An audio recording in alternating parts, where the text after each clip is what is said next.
You going to play it again? Yeah. Jedi Fallen Order? Okay. Yeah. Yep. So this might be my third playthrough. Man, it must be that good. Wow. Well, I'm on the Rebel ship and I want to get to the planet so I can hurry and get off the planet because everyone's telling me just get through that first planet and then it's great. I can't wait. Well, even on that first planet, it's still good. Yeah. Oh, yeah. I'm sure it is. I'm sure it is. But you're saying it's going to be so much better when I get off that planet. Oh, yeah. Oh, I'm so excited. Jedi Fallen Order, here I come. I can't wait. I can't wait for the first death for you. Oh, I've died plenty of times. Well, I mean. Oh, death. Yeah. Okay. Have you seen all the Book of Boba Fett yet? Yeah. Okay. Just making sure. Yeah. All right, man. I'm out. Guardian down.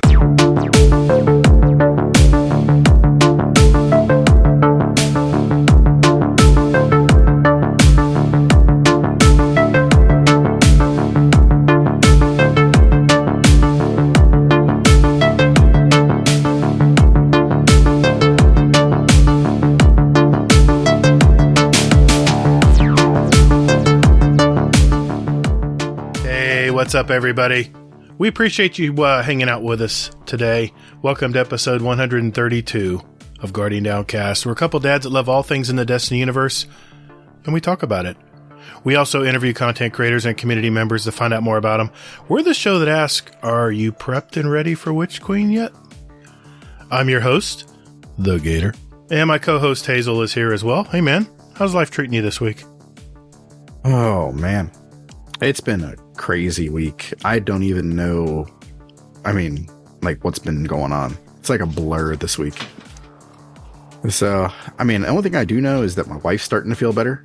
Oh, that's good. It's good to hear. So, yeah. So, I actually started sleeping in the bed again. I'm like, I've missed this. This is fantastic. So, yeah. Don't take that for granted. Yeah, couch sucks after a while. It does. Yep. So besides that, though, and Addie's good. I got an extra 4 hours of sleep today because I had a damn migraine. Yeah, you were telling me that. Yeah, I thought for sure that it was like I was getting sick and something else, but no, not that at all. Just a migraine. I woke up and I had the blanket over my head and I was like, that feels so much better. Wow. So yeah, I usually get a migraine like once a year or something, twice a year, something like that. I very rarely get those. Sinus headaches, that's what I get. Migraines are more what? Like above, are they in the eyes or are they on the top of the head? It's like in the front and all over. Oh, sort of. It's just a freaking smack in the face, huh?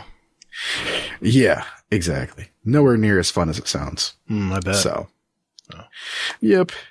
But yeah, besides that, everything's been good. I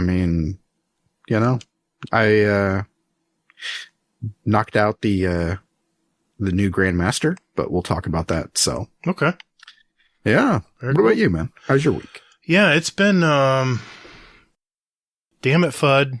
I know you're jealous, man, but why did you have to send all this cold weather down here? It's just been, last few days have been okay, but 55 right now. It's going to get 38 tonight. It's going to be high of 49 tomorrow. I'm going to get a little taste of what it feels like to be where you guys are. Oh. And a low of 30. It's going to be crazy tomorrow night. I got to bring in I'm going to cover my plants. I got to bring my house plants in. It's just going to suck, man. It's just going to suck. I know. It's comical. You poor baby. I am, man. I'm not liking this at all. In fact, I'm going to cuddle up in my fleece blanket tomorrow, and I'm going to play some Destiny all day. So we're just going to chill out, literally and figuratively. Fleece blanket. Oh, yeah. Fleece is awesome. We only get to use it 2 months of the year, so I break out all the winter gear this time of year and actually remember what it feels like to put it on. Because, we don't really need it any other time of the year. But it's been an interesting week, man. We've had a lot of weather problems. I've had a hit or miss as far as getting work days in this week, so I'm behind schedule already heading into next week. And next week's going to be nice from what I hear. But, yeah, it's been an interesting week. That's for sure. Well, Tonight is a little bit different, guys. We were on the Working Class Nerds podcast last night, and Nick and Marcus, I got to tell you, Hazel, those are some really cool guys to hang out with, man. Yeah, they were. I definitely would recommend everybody check them out because it was a good conversation. It was. They were very professional. I was really taken back at how they stuck to their outline and stuff. We'd never do that. I mean, we always go off the rails. I admired. Sometimes, yeah. I just admired their discipline. It was really nice. And they're well organized and really, really nice guys. So thank you. Yeah, they were. If you're listening, Marcus and Nick, thank you for having us, man. It was a lot of fun last night. Yeah, it was. Yeah. So, well, here's what we have on tap for tonight's show, folks. We're first going to catch up, talk some entertainment tonight since, things have been so crazy lately with Destiny and news and stuff. So I've got 2 movie reviews to talk about, and we're going to talk, what shows we're watching and stuff. We do that every so often. And boy, do I have a lot I've been watching. We have a This Week at Bungie, a TWAB, Marcus. And Hazel's going to go over that tonight. We're going to answer community questions. We have so many community questions. I think we're going to try to knock out a lot of those tonight. And there's been a lot of them I've been eyeballing that I can't wait to answer. And then, of course, we're going to add our songs, each of us, to our award-winning Guardian Downcast show playlist. So, I can't think of anything else, Hazel. Ready to get into it, man? Yeah, I am. All right, let's go.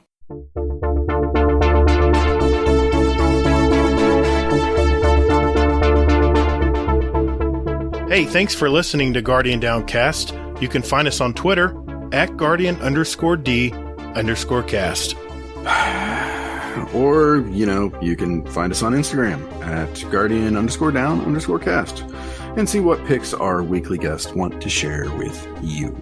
Or Hazel, just visit our website at GuardianDowncast.com for all the contact information and where else you want to find us. And you can also play any past episodes you like in any order you like, right from your browser. Don't you or me, man. Anyway, so hey, Guardians, check us out, and later, Guardians. Toddles. Hey, that's my line, man. Well, Mr. Hazel NT, so what have you been, I know I've been seeing you play a ton of Destiny 2 this week. What have you been doing in gaming this week, man? I don't know. I don't really feel like I've been playing a ton this week. I don't even know what the hell I've been doing if I haven't. But I am actually 3 GMs away from getting my Conqueror title. Good for you, man. I haven't even touched that one. That's a tough one. Yep. I love it though. I love GMs. I mean, these are really, really fun stuff. Well, who are you running them with? So I'm running them with Soccer OG, and GoHawks. Oh, okay. Nice. Well, those guys know what they're doing, I'm sure. Yeah. Yeah, they're a little hardcore, so it's pretty cool to see that, though. Nice. So you did the corrupted one right in the middle of our podcast last week. I couldn't believe you could.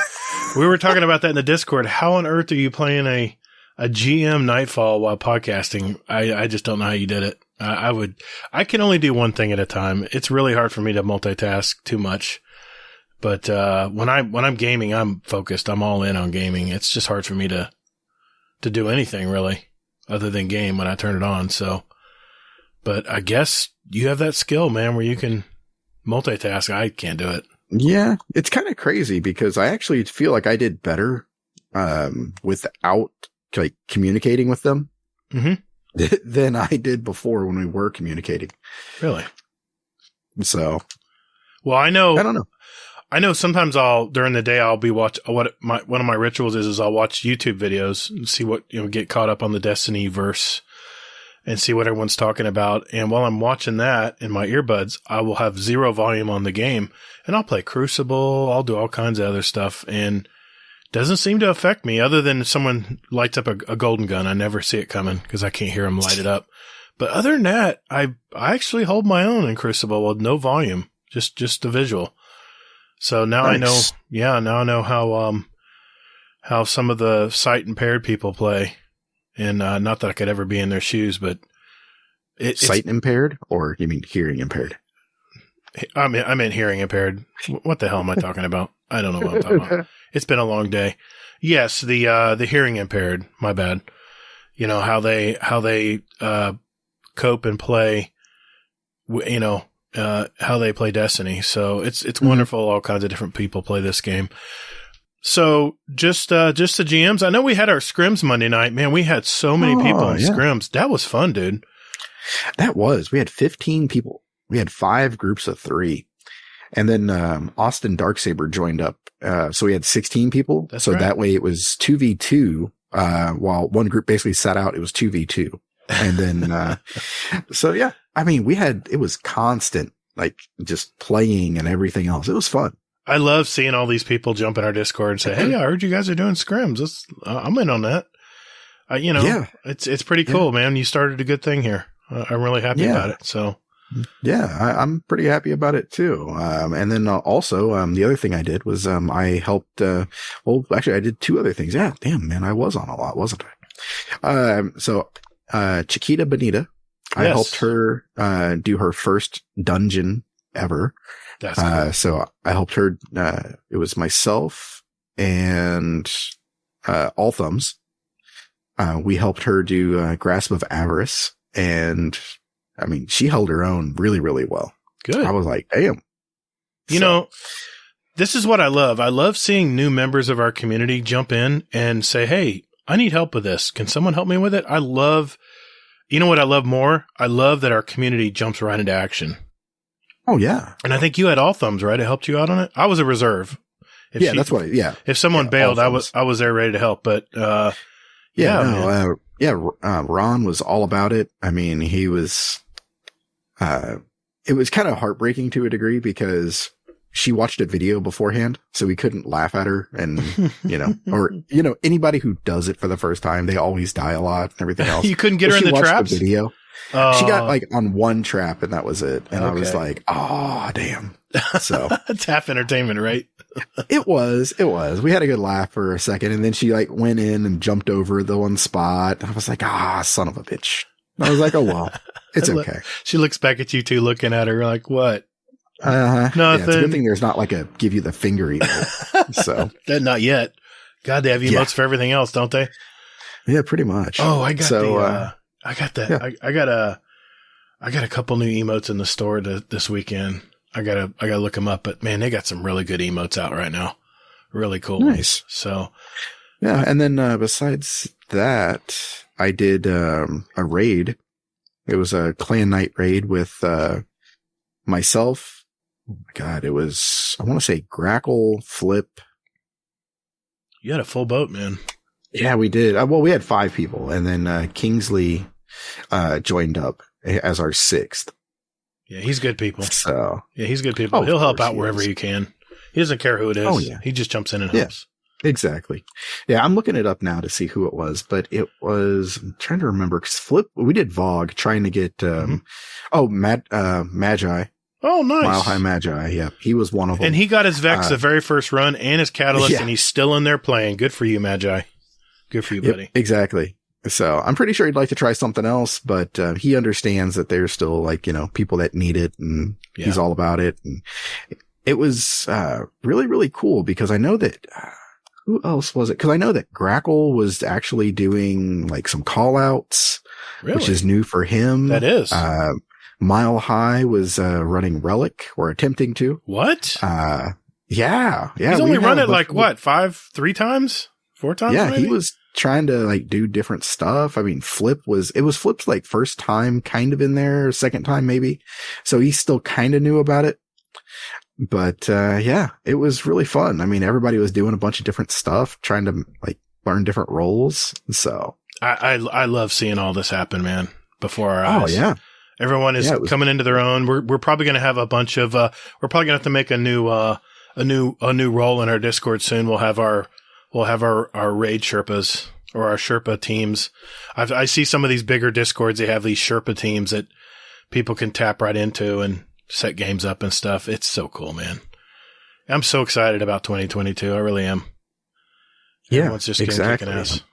Yep. I'm with you, man. This is gonna annoy me until I can find out. Well, while you're looking that up, I know you have a raid night. Larry. Yeah, Larman jumped in. Larman. Yeah. Oh, he must have smelled Witch Queen coming. He's been pretty vacant most of the season. I think he's still number one, like overall with preparedness. It's only because he has all the bounties he stacked from last time. I know that's why. I was looking at his score. He's dead in first, and Zaniac's not far behind. But who's in third? I wonder. Some putts. That's all I know. Some asshole. Okay. Yeah, exactly. Now I got to pull it up. Flip's number 4. Yeah, I noticed that. You fell to 5th, I think. Yeah, but see, I never had any. I know. I know. Expect to be like third forever. I really didn't. But I was just surprised that I was even third at all. I'm looking it up here. This is so cool. I know I was low on my score probably faltered a bit because I spent a lot of glimmer. Getting my materials maxed out. Let me see here. I am at. It says I'm 375. I'm currently prepared. Leaderboards by clan. This is such an awesome site, gang. DestinyRecipes.com/checklist. It is so cool. Oh, no. Okay. What, you fell? I got ahead of Zan. I'm in second now. Yes. All right. Larman is 386. I'm 375. Zaniac is 357. You better get it on Zan. Zaniac. Sure. Flip is 319 in 4th. Hazelnut is 301 in 5th. And guess who's right behind you? Mr. Warcry. And behind him, Red Grackle, Easy Gaming, Chubby Wizards even in there. Maha Magi, top 10 right there. I love it. Yeah, see, I mean, and that's the thing is like, again, I am not expecting to be near there because I'm not a bounty whore like other people. It's just not about bounties though. Bounties is just one of the, bounty hoarding is just one part. They score this on how many materials you have, how many resources. I know, and that's all I have. Like, that's the reason why I'm 301 right now on that, according to that website, because I've got like, I mean, a ton of like resources and materials and everything else. So since there's not a whole lot to do before Witch Queen, I've just been playing. This is like my new game now is I'll do a bunch of stuff. Like I'll get my glimmer, farm some glimmer in lost sectors, or like right now I'm looking at my Baron Brow is really low. So that'll be the next thing I'm working on. And my Glacial Starwort from Europa is really low. So those are two things I'm going to work on tomorrow. It's really cool. Define really low. For this 2,000 is what they think you should have. 2,000 materials each. I'm at 471. So I'm at 23% progress. And they give like a little bar. It's so cool. I've got 456 Baron Bow. I don't know how you say that. That's at 22%. Everything else, I'm pretty close to getting where I need to be on it. But it's just so fun, man. See, I'm the type of player. I'll go to get my clan, my clan rep for the week to get my 7 enhancement cores and a highlight item. I'll run and just do bounties, which is 250, clan points. You have to get 5,000 a week. So if you do 20 bounties, you're done. So while you're doing those 20 bounties, put on your wombo detector on your ghost and go around and start grabbing chests and if you have a max ghost, you can put a level 4 glimmer booster, which is, I think, 35% more glimmer, and a wombo detector, which is like 50 meters out. It can detect your materials and chests, and just go around, just chill out watching videos or listening to music. Just go around these planets and just start collecting stuff, just getting ready. Because when you jump into these stories and you find a really badass gun and you want to upgrade it, or you want to, I don't know, with the weapon crafting coming up here, we just don't know what to expect. So make sure you have all your materials. Obviously, you don't want to get the ones, the etheric spiral from Tangled Shore, because Tangled Shore is not going to be here next season. But it's just fun to watch the bars go up. That's just, they're gamifying it. They are, man. I love what they're doing here. They're making what would normally be boring a lot of fun to do. So, all right, I've preached enough about it. I'm not gonna. I think I've given them. I don't know. I mean, I get it, but I don't think you really need 2,000. No, but I mean, if you have 2,000 of a material and you need 25 or 50. Who knows how they're going to tweak what's required to upgrade stuff or to buy anything through the gunsmith. We just don't know. This information is not there yet, which is kind of frustrating me. Is we only have 3 TWABs left, and they're not really telling us a whole lot yet. All right, fine, whatever. We'll get into that later. I mean, come on, man. They're not going to, they're going to probably keep weapon crafting for the very end. Maybe.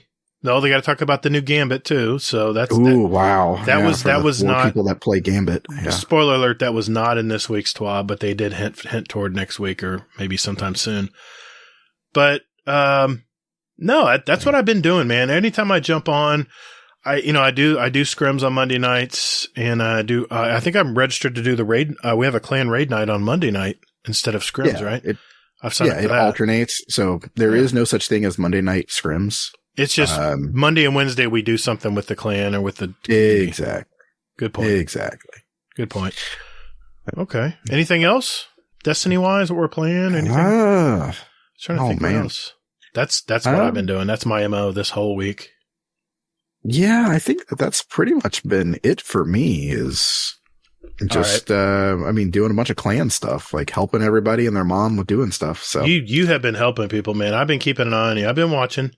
You've been Sherping like crazy this week. You've been helping people get all kinds of things, and yeah, I'm happy for you, man. I'm glad you're helping everybody out. I've had off days and on days, so my work schedule is kind of crazy, so I can't jump on as often as I like to. But I'm trying to get stuff caught up, so when Witch Queen does hit, I'm not inundated with too much, or I'm not too behind schedule. So, yeah. Well, one thing I want to say though about Witch Queen is that I'm gonna try to do something different. Because usually how I play, like whenever a big DLC drops, I'll basically I'll kind of become like a hermit. That's what I do. And I only do solo content. I don't play anything else with anybody. I just sort of, because I don't want to be the anchor. I don't want to suck and have everybody be like, oh God, he's only 1,500 and he needs to be 1,520 for this or something like that. I don't want to be that anchor. Right. That's just a noose around your neck.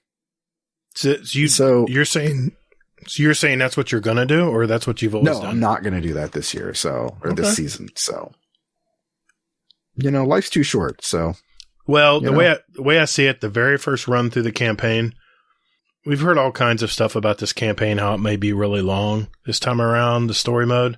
I hope so. I think Marcus mentioned it last night. I'm like, bring it. I'd love to have a long campaign. My God, that'd be fantastic. And something like Forsaken. That was a very long campaign, man. It was a long campaign. And then you had all the boss campaign. Then you had all the bosses you had to go kill and stuff after that. It was they did a good job on that. That is definitely one of my favorite DLCs. I hated that campaign. Did you? Why what about it? What about it did you like? I just didn't like how it was like a choose your own adventure kind of thing for trying to fight a boss. I like that though. It wasn't on rails. It was like, okay, who do you want to go eliminate next? But it was on rails once you picked. Well, of course, but then it's a quest. You have to go on a quest. I mean, that's MMORPGs. That's what they do. But yeah. But the thing I loved, you didn't like hitting the Tangled Shore for the first time, just looking around like, oh man, I've never been on a planet like this before. Rocks tethered together. What the hell is all this stuff? I loved it, man. I was eating it up. Yeah. I get it. I do. I don't know. All right. I don't know. I just never really appreciated the Tangled Shore for what it was. Fair it was always one of my least favorite places to go to. I was there all the time farming materials and boxes. I just that's what I love doing, man. I love it where first you got to find the regional chests that give you a chunk of glimmer and a chunk of materials and some blues usually.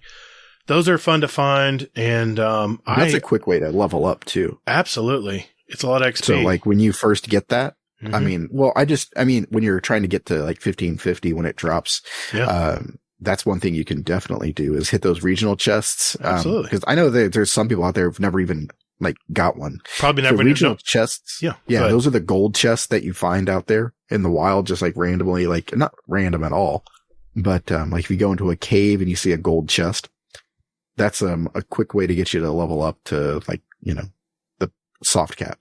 And keep in mind, when you open your map for that planet, they have little symbols that represent those gold chests. Now, they don't tell you what level they're on. Like, you may be standing right over it on your... Below you're like, you. yeah. That's part of the fun, though, is trying to find it. And I've had to go to YouTube once or twice because I just get frustrated. I just don't know where it is. And then I find out it's on the edge of a crevice underneath two balconies, and I'm like, oh, okay. So... yeah, but just that Christmas morning feeling. You only get it one time a year usually because that's when the major DLC drops. And every season drops, I feel the same way. It's just not on the same level. Witch Queen, major DLC, they had to delay it a few months. So, I mean, I'm really excited. I think they're going to do a great job on it. Yeah, I mean, here's hoping. So I'm the Destiny shill, so of course I'm going to say that, but I'm optimistic. Destiny is one of the only company developer out there that has not disappointed me in the last 5 years. Every other game I've tried, people say, "Oh, you need to try this game." I get it, and I'm like, it's broken. It's not working. And I thought Battlefield 2042 was going to be my B game. I was going to play Destiny and then go on certain days of the week. I already had it all planned out. I was going to play Battlefield 2042. Had my old buddies I was going to game with, and it was just going to be a lot of fun. But DICE. Yeah. Once I found out, once Tom Henderson had that video where DICE is a shell of what it used to be, and it's just not the same company anymore. And I can go down that rabbit hole, but like I said. Oh, I saw that they're going to be possibly releasing it for free now. Oh, I got to tell you this story today. I got to tell you this. You'll get a hoot out of this. I paid $119.99 for the Ultimate Edition for Battlefield 2042. I know. The schmuck edition. Yeah. That was a schmuck. And I said, you know what? I'm going to PlayStation Store. I'm going to go to their support. I'm going to request a refund.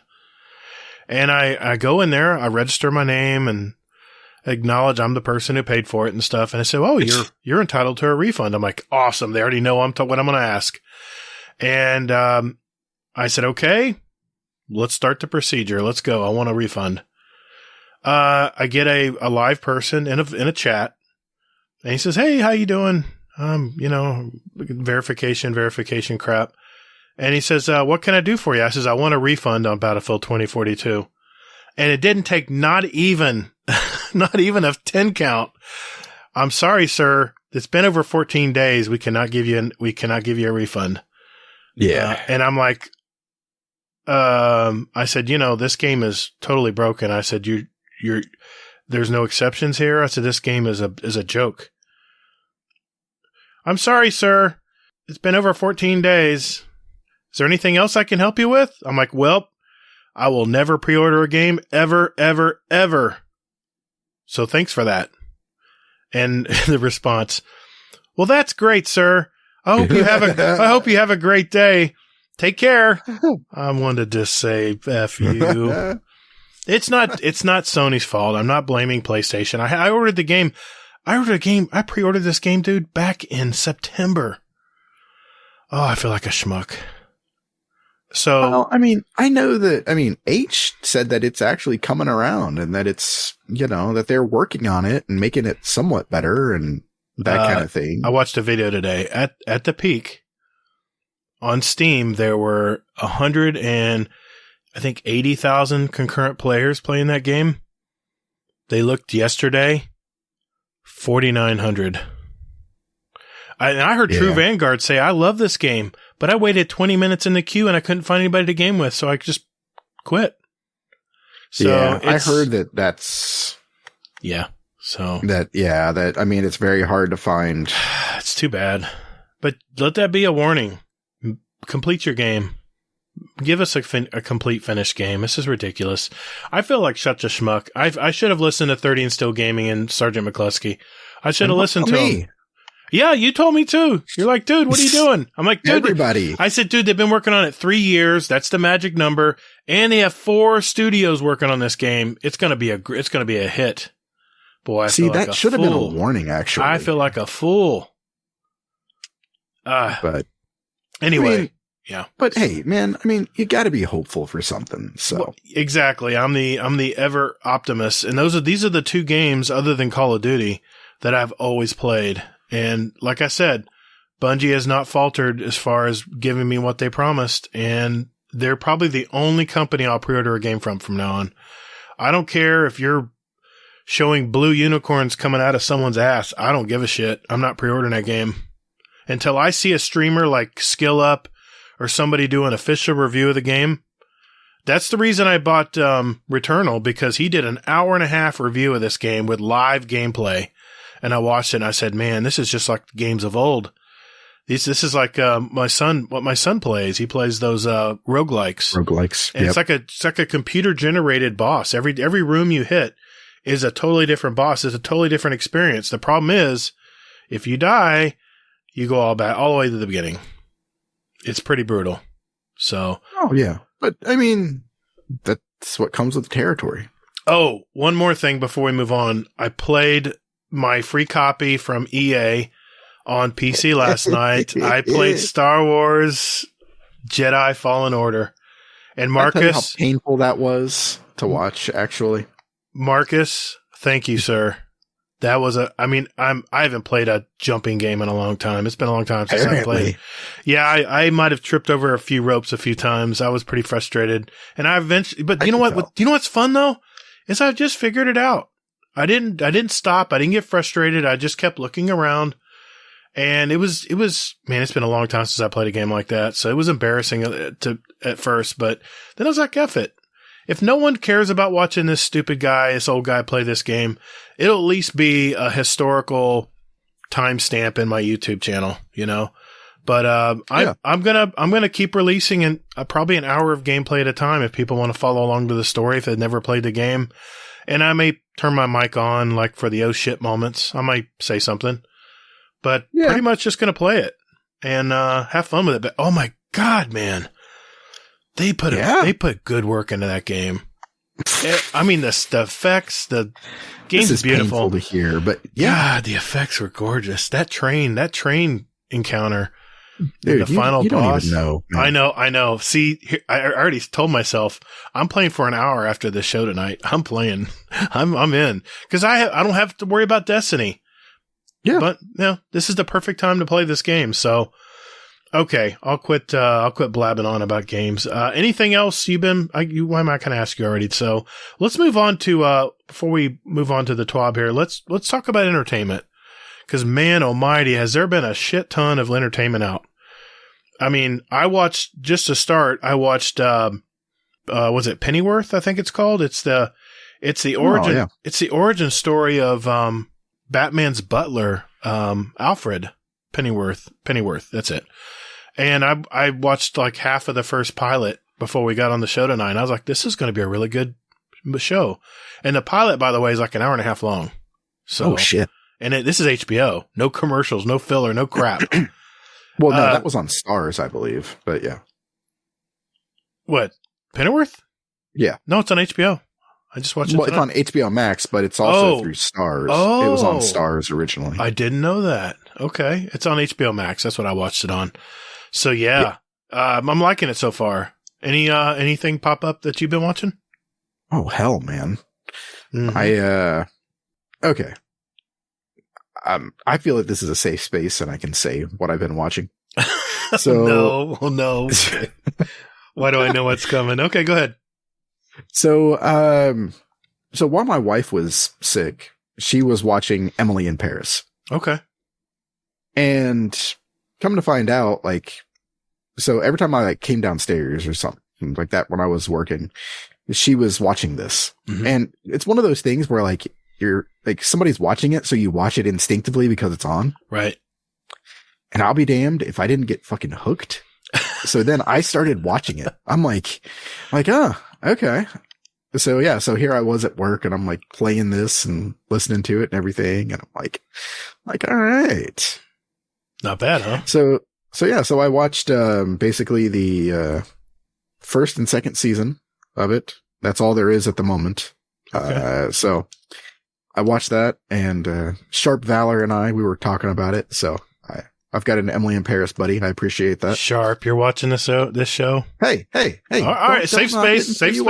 My bad. Don't knock it. My Till bad. you watch it, man. Okay, fair enough.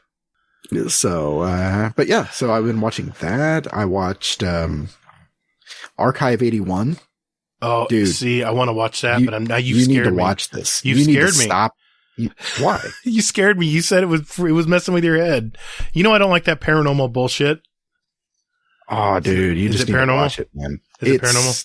It's something. Oh, God. It's something else, man. It really, truly is. It's an itch I got to scratch. I am going to watch it eventually, but I've got other things I'm going to watch first. No, man, trust me. I saw an article about it, and they said that this is actually like one of those rare Netflix shows that is actually gaining views. What? Because people are talking about it. You know how most things. Well, yeah, exactly. So, yeah, I'm trying to get as many people as I can to watch it. I got a guy at work. He watched it and he's like, this show is fucking nuts. Is this another Squid Games? Yeah. Oh no. Uh-oh. Yeah. It will ruin you, for a while. And then you're going to be like, okay, where's season 2? And there is no season 2 at the moment. Oh, okay. All right.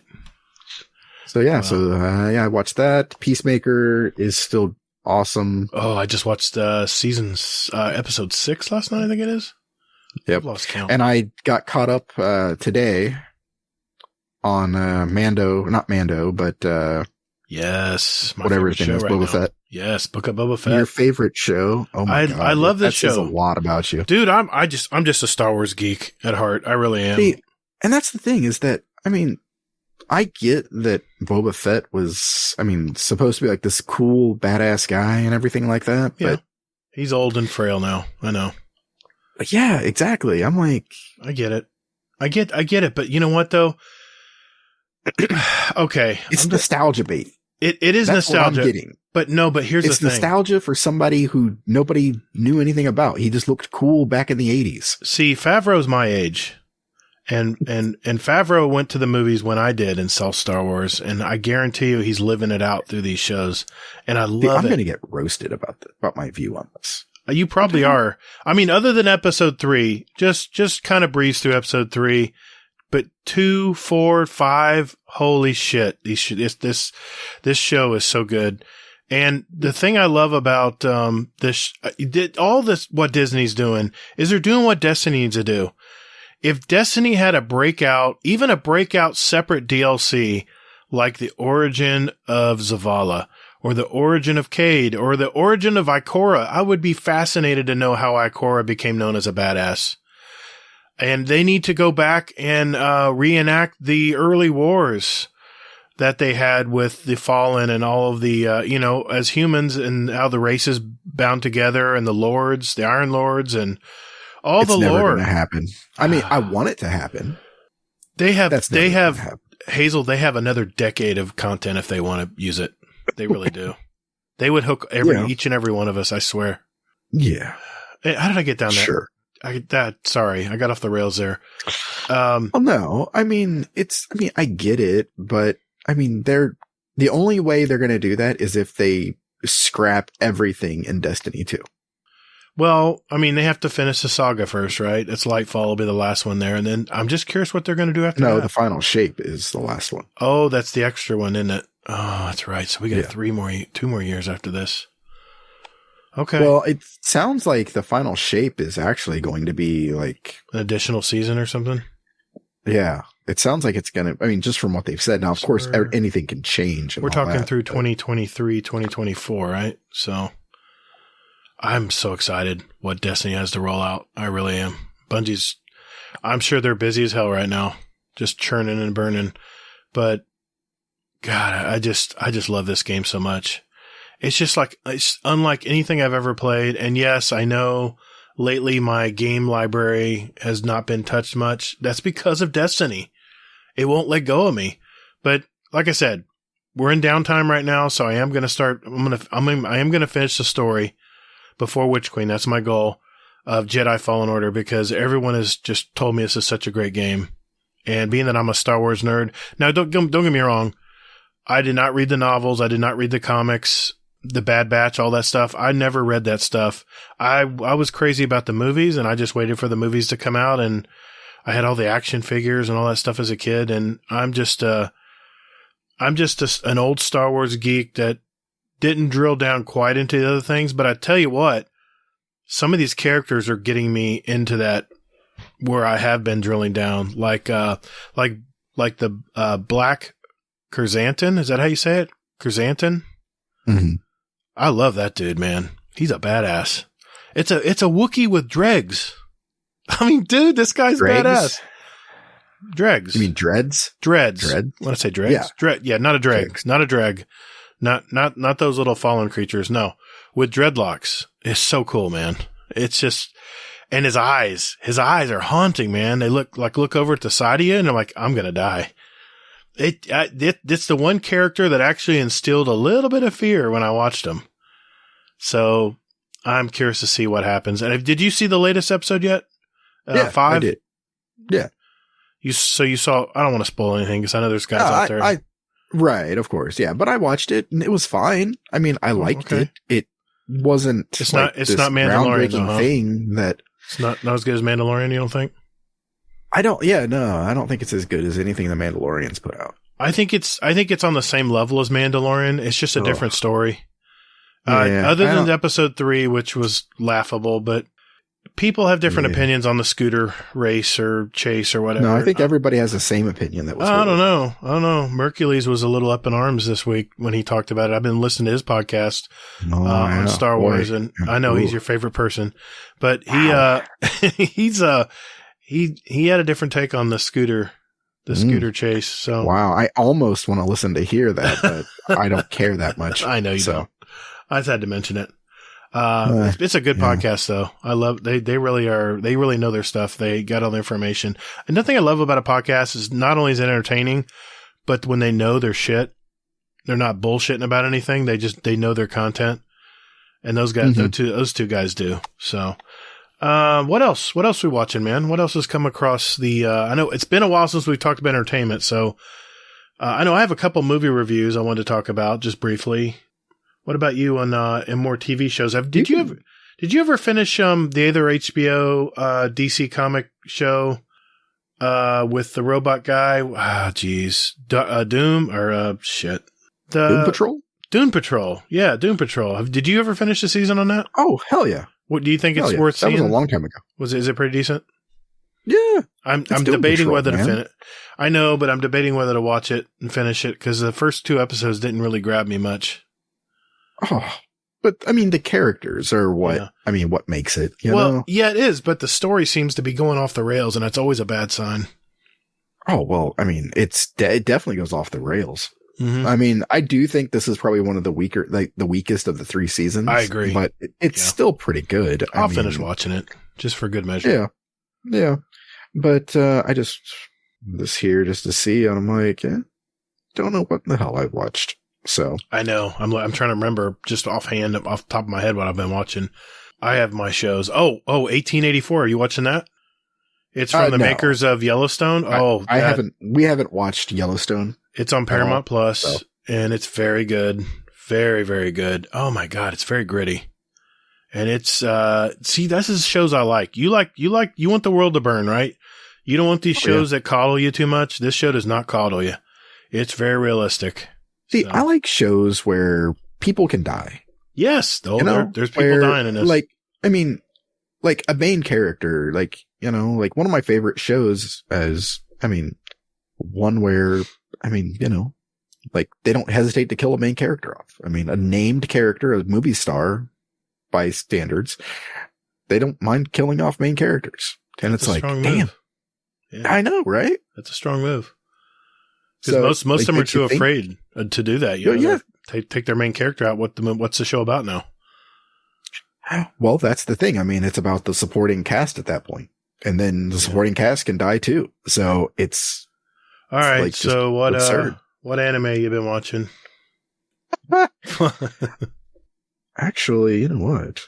Demon Slayer is fantastic. Yeah, you were talking about that in the Discord. Yeah. Demon Slayer is top notch. I haven't gotten back into Attack on Titan, but I still have to. I mean, I made it to episode 8, I believe, of the show that Sharp and Carpal were telling me about, and I can never remember the name of it, so I have to look it up because it's the craziest name ever. It's like the world's best assassin reincarnated as, the world's finest assassin gets reincarnated in another world as an aristocrat. Huh. It's absurd. Okay. But I mean, it's okay. I'm waiting for it to get better. So I'm hoping it gets better by episode 8, 9, and 10. Right. So, we'll see. But those are going to be subtitled episodes. So I need to actually pay attention to what's being said. Yeah. So, okay. So yeah, but I would definitely say, check out Demon Slayer, man. Give it like 3 episodes. And what's it on? Hulu. Okay. Actually, it's on Netflix too. Okay. Demon Slayer's on both. Okay. Yeah. All right. I'm probably going to have to watch Archive 81 first. Yes. God, you need to stop everything you're watching. I'm afraid. I am. I'm afraid it'll mess with my head and I won't be able to sleep. Okay. It's not going to mess with your head like that. What it's going to do is it's going to make you want to binge watch the entire series at once. I don't mind that. Okay. All right. Well, we'll move on here. I had a couple movies I watched. I did just want to share some general overviews here. Right at the first of the year, because we had guests on, we really didn't have time to do entertainment, but I did see Licorice Pizza. It had a 92% critic score, 71% audience. This was based on the stories of the writer's youth back in 1970s Southern California. It had really great cinematography. I'll give it that. There were scenes where the camera, you could tell, was on a track and running through storefronts, like through the stores, and you were watching them run by the windows. I still vividly remember that scene, and that must have taken a lot of time to set that up, but that was a very cool scene. It basically was, sounds like you didn't like it. Well, I'll get to that, but they're like little vignettes. And this is, I guess the guy's reflecting on his life, and these are like little story vignettes. They were a little strange. They were a little, incongruent, in my opinion. The movie didn't really flow. It was kind of just broken up and went in all different directions. And I don't like that stuff. Give me a flowing story and a plot, but I did get hints of nostalgia from this from when I was a kid. I could relate to the movie there, but without, like I said, the clear story progression, it felt like just an art film, like it was just an artsy, like eye candy type film and a lot of nostalgia, but I was still drawn to watch it. I wanted to see what happened at the end, even if it wasn't what I expected. So that gets a little bit of points for me, even though I was kind of bewildered at the end of the movie. I classify this movie as one of those art films that doesn't have to make sense and just jump into it's like a time capsule. You're just jumping into it and just soaking it all in. I give it 3 stars. It was okay. And that's being generous for me because I'm pretty critical of movies. If it comes out on streaming services, it's probably a maybe watch, but it doesn't belong at the top of your list. But if you and your wife have time one night and there's nothing else to watch, you see Licorice Pizza, give it a watch, especially if you're older. You might appreciate some of the tones of the movie. The other movie I saw was The King's Man. Critics weren't too favorable about this movie. They gave it 42%, but the audience loved it, 80% from them. This was a movie of 2 halves. The first half of the movie, I damn near fell asleep. This is an origin movie. This is an origin story of how the Kingsman series started. It goes all the way back to World War I. And this is in Great Britain. And the first part of the movie was, I guess, a lot of setup, but there was a lot of dialogue. And there's one thing I expect from a Kingsman movie is some action and some fights. And the first half of the movie was pretty Snoresville. But the second half of the movie started to pick up. You started to have enemies. You started having some really cool fights and a lot of choreographic stuff where there's some pretty interesting fights going on. And of course, blood and stabbing and chopping off arms and all that good stuff. So of course, I love that part. I was going to give it 2.5 stars, but when I saw at the end of the movie and how the movie added up and had it kind of wrapped up, I give it 3 stars. It was okay. It still had a pretty positive effect on me, and it wants me to, if anything, it wants me to see the other Kingsman movies, because I've never watched the Kingsman movies other than the previews. You've never seen a Kingsman movie? I've never seen a Kingsman movie. I don't know. I think, oh my God. I'm not going to throw my wife under the bus, but I kind of am. She hates this kind of stuff. So, I know. You're a grown ass man. Yeah, but I'm not going to the movie theater by myself. Like. No, that's our hobbies. We go see movies together. And if she doesn't want, there was always something else to see at the time, and it always got outvoted. But here's the thing: I can go back and watch all of them now because I can find them on streaming services or whatever. So, yeah, this is painful. A solid 3.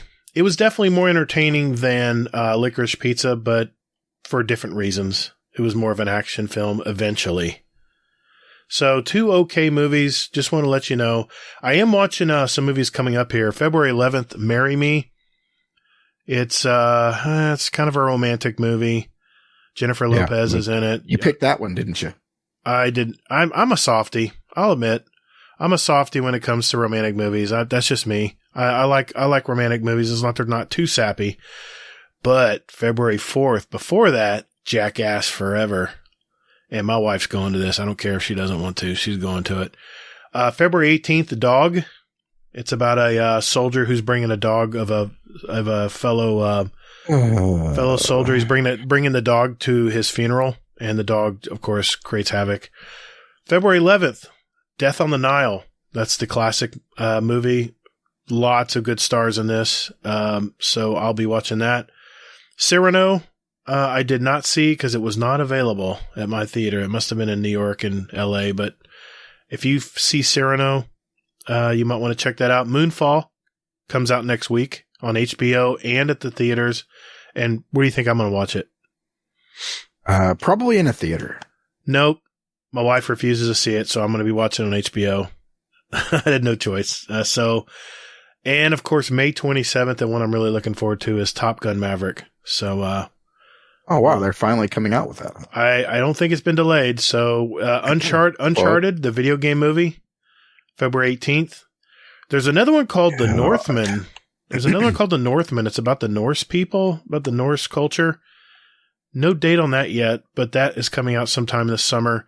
Morbius, you said, was delayed, so I don't know about that. Doctor Strange and the Multiverse of Madness. Yeah, May 6th is still there. So, and the Batman, March 4th.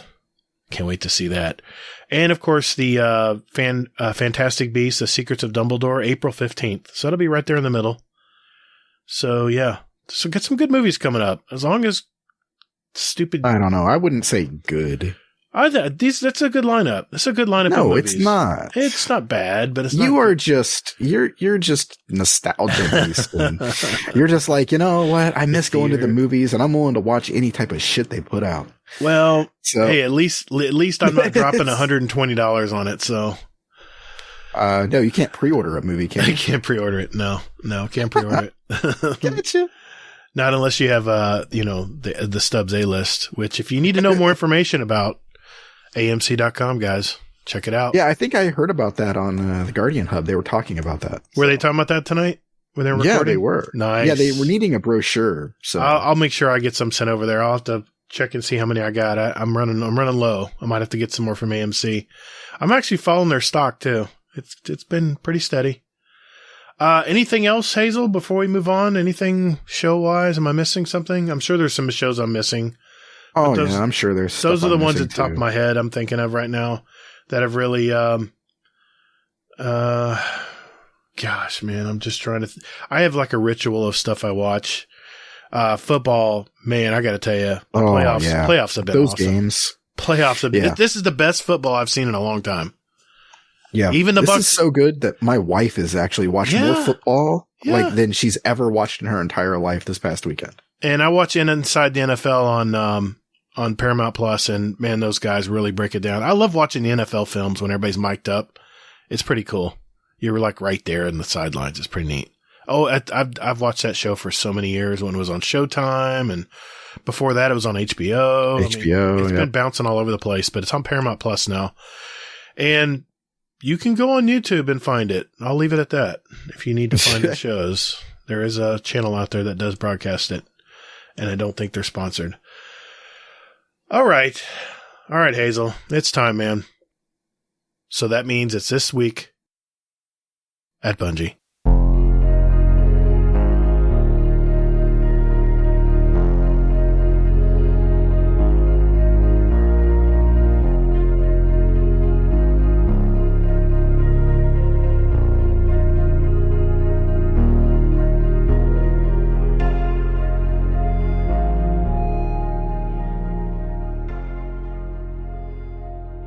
All right, this week at Bungie, the TWAB, Marcus. I'm probably gonna do that all night. Sorry, man. What's going on this week, man? We got a little information for Witch Queen. Yeah, I was like really excited because I remember I was standing in the kitchen when this dropped, and I was like looking at the little like bar on the side. And I was like, it's so tiny. This is massive. This is gonna be great. Yeah, and it came out early. It was like 2 p.m. It's usually like 5 p.m. our time. Yeah. And I was like, I like these the ones these TWAB that Hippie does, because she gets them out early. Yeah. Oh, and she has her own little hidden gems in here too. I found them all. Yeah. Yep. Good on you. Good on you, hippie chick. All right. What do we got, man? So with this, as meaty as this TWAB was, there really wasn't much to it. I'm just gonna be honest. Yeah.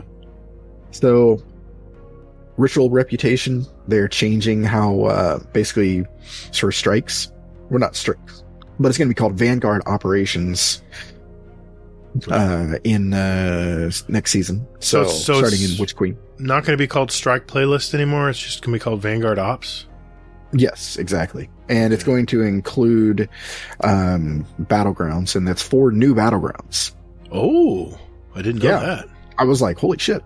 Okay. So here's hoping that they rein those in a little bit instead of making them like the cluster fuck that they were. They're long. So, yeah, I hated the battlegrounds. I really did. I thought they were too long. Yeah. I agree. So, basically, they talked about how reputation is going to go up. So it's going to basically go up about approximately by half. It's going to be a faster to level up for that. Gambit is not getting touched. Neither is Crucible. Trials is going to go up a little bit. So once you get like 20 wins or 7 ticket wins, it's going to go up higher after that. Yeah, I guess they were tweaking the numbers, and they saw some weren't rank up as fast as others, and they're trying to even it out, I guess, right? Yeah, exactly. So it's, it is what it is. I'm sort of like, okay, I don't care about reputation and leveling up and things like that. So it really means nothing to me. But they did say that, they did preview a weapon from the new trials coming up. And it is the auto rifle that, what is it? The Summoner? Yes. The rifle I don't have yet. Yep, me either. So it should be interesting. So here's hoping that they do some changes to. I was just going to say that. You beat me to it. To trials. Yeah. For it, maybe they use this season as an experiment, and then they can kick ass with it going forward. So didn't he have some new weapons coming to the other thing too? I'm getting there. Oh, sorry, I'm looking ahead. My bad. Damn, man. Just be over here. Sorry, man. You're just act like you read the TWAB already. I did. Right. Okay. So, also what they're going to do, one cool thing is that they know how annoying it is to not remember which reputation bonus is active by Thursday or Friday. So starting in Witch Queen, when double ranks or rewards are active, those activities will have a modifier on the launch screen behind, to remind you. Very nice. So yeah, I mean, that's pretty cool. I'm glad they're doing that. Yeah. I'm still never going to play Gambit. So yeah. Probably like I'm never going to play Strikes. Yeah. I mean, Vanguard Ops just, I mean, to me, I mean, they're adding battlegrounds to this and that. It's just another reason why I'm not going to play this. There's people who play Strikes all the time and never touch Gambit. There's people who play Gambit all the time and never touch Crucible. And there's people who play Crucible and never touch any of the other stuff. It just, at least it's out there. Whatever you want to play. Something for everybody. Yeah, exactly. All right. And then they did state in here that, any bounties, quests, triumphs will now reference, that reference strikes before will now reference Vanguard Ops instead. Now, see, we had a question about this as far as prep. Some people were saying, well, you shouldn't save any of the Vanguard bounties now because they're probably going to be eliminated. I don't think they are. I think, yeah, you may not get credit for rep, but I think they'll still give you XP. And you still probably need to do in there. And if it's like all the other vendors, you still have to complete 8 of them every week to get your powerful reward and your little bit of bright dust. So I'm still going to keep 7 for prep. And if they disappear, then c'est la vie. Sure. Whatever. You do you. Me, on the other hand, going in pretty much naked as a jaybird. So there we go.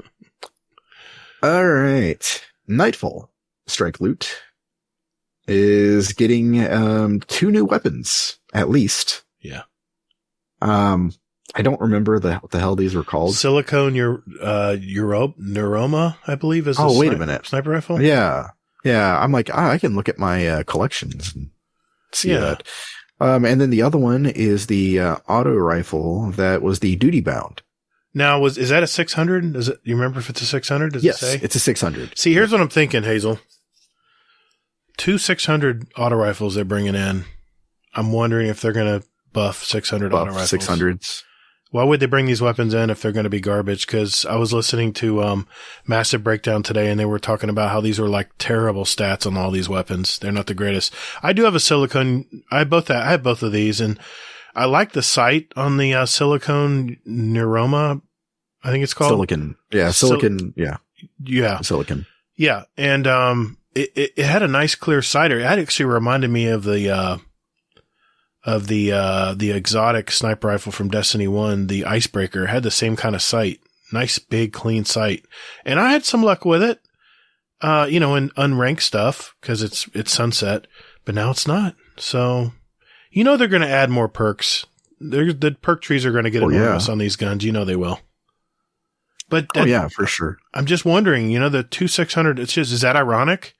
Or is that just happenstance that the 2 auto rifles they're bringing back are both 600s? I don't know. Just curious. I don't know. Here's hoping. I mean, that would be pretty cool. I mean, what's another 600? Well, I know the 400s, the precision auto rifles were really big. The forward path. Okay. Yeah. The last breath. What about the Skaithlock? Already, the Skaithlock. That's a 600. Skaithlock? Yep, it is. Oh, man, if that gets a buff, that's going to be even stronger. The zoom on that thing is so beautiful. I love that rifle. Yeah. The other thing, too, to keep in mind is that there is a possibility that if they, buff the 600 RPMs, that they'll maybe indirectly buff the 720s as well. That always happens. Usually there's some crossover usually. Yeah, so those 720s could get an indirect buff as well. So that'd be like Perseverance, Valakadon. Oh, yeah. I love Valakadon. That's one of my favorite weapons. A Sandwasp, the blue weapon. I used to use that all the time. Oh, yeah. Crucible. It's a lot of fun to play with. Yeah. Anyway. Yeah, Chroma Rush. It's a 720. I like 720s too, as long as as long as the recoil isn't too bad. Ether Doctor. I don't know. 600s are sort of. They're adaptive. Tough spot. They're adaptive. I mean, other than Skaithlock, I don't think I use any other 600s.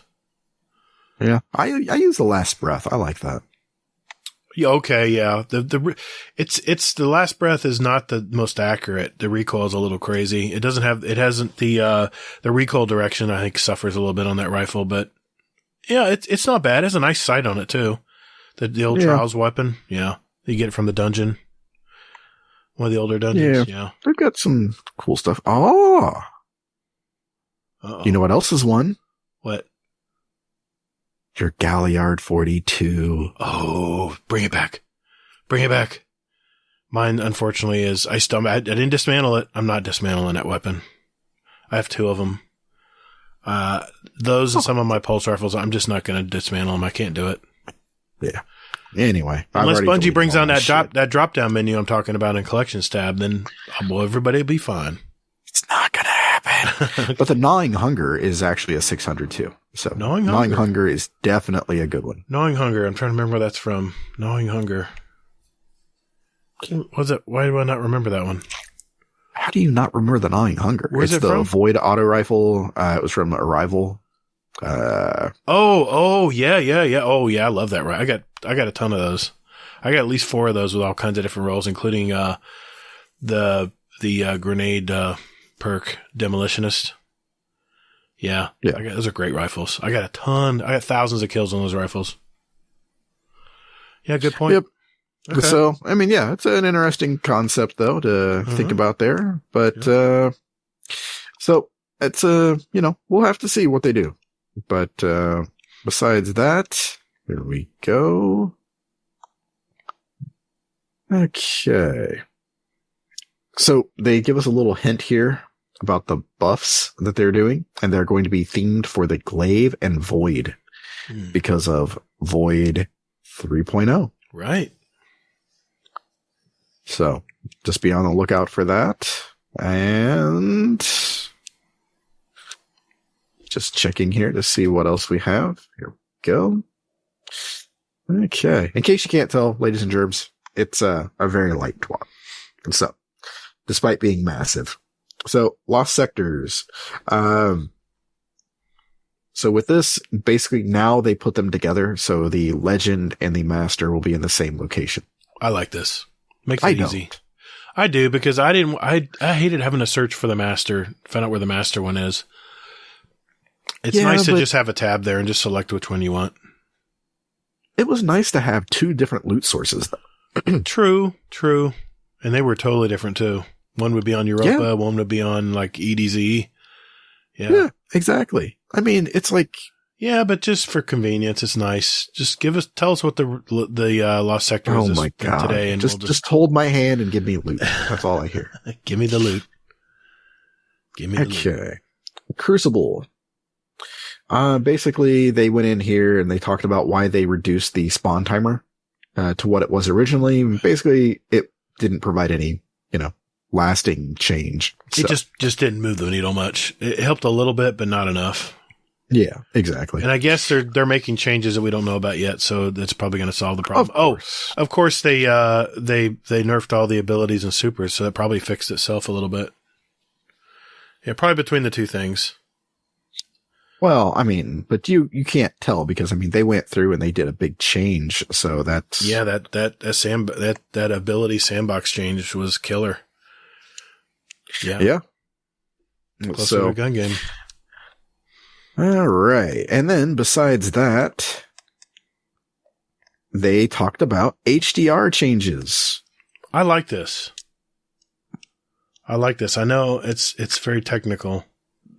But I turned off HDR on my HDR monitor. I have a 4K HDR, and I turn it off because it just doesn't look right. There's something weird about it. And we've had friends that say, I've had friends who say, man, I don't use the HDR function either. Bungie really needs to work on this, and I guess they heard us. Yeah, I mean, here's hoping. I mean, that would be really cool. I mean, if it was actually something useful. It's HDR looks so much better when it works, when it's calibrated correctly on whatever you're using it on. It definitely makes a difference. Yeah. So they're making some changes. If you want to see all the technical things that they're talking about with HDR, definitely check out the TWAB. There's also a detailed, even more detailed information about it. Yeah. They have a link to it on their website through the TWAB. Mm-hmm. Then we need to talk about Bruno. Nice reference to Encanto. Who? And do what? Nothing. Inside joke. Go ahead. Inside joke that only you know? That only I know, because I haven't watched Encanto. Yeah, I haven't seen it either. We're trying to get my daughter to watch it, but she's. I thought with kids she you doesn't would have already want to seen watch it. Really? Okay. So yeah, so my wife is like, you know what? Screw her. We're going to watch it on our own. Really? So, okay.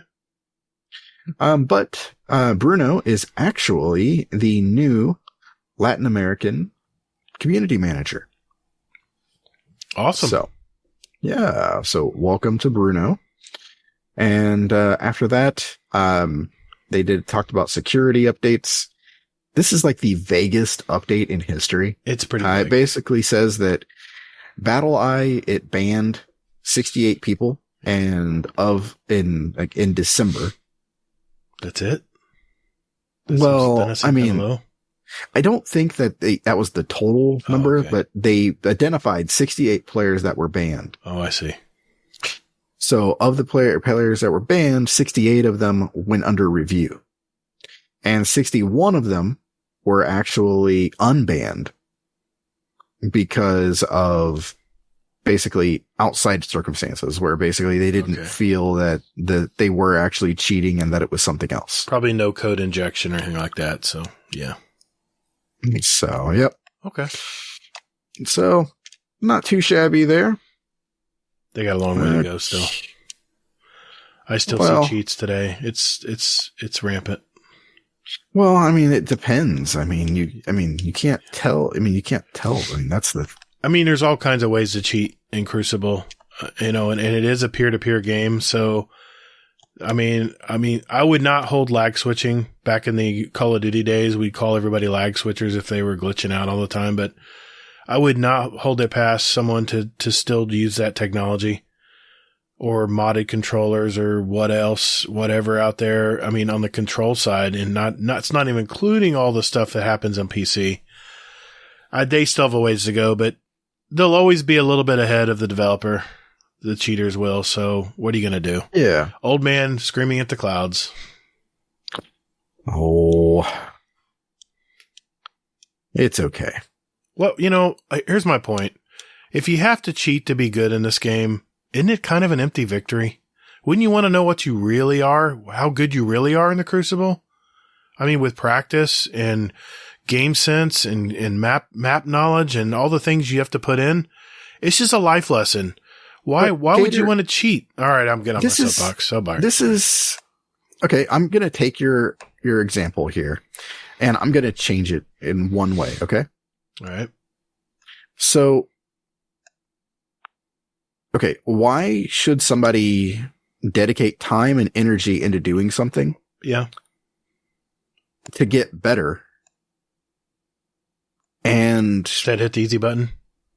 Instead of just doing the easy thing. Because in life, there's no easy button. Wait. Okay. But you're asking for an easy button when it comes to raids. How so? Because you're saying that you don't want to do a raid X amount of times to get a special weapon. That it should be... Oh, drop rates are different. That's different, man. That's a different subject. No, it's not. It's an easy button. I think the RNG should not be as brutal. Should not be as brutal.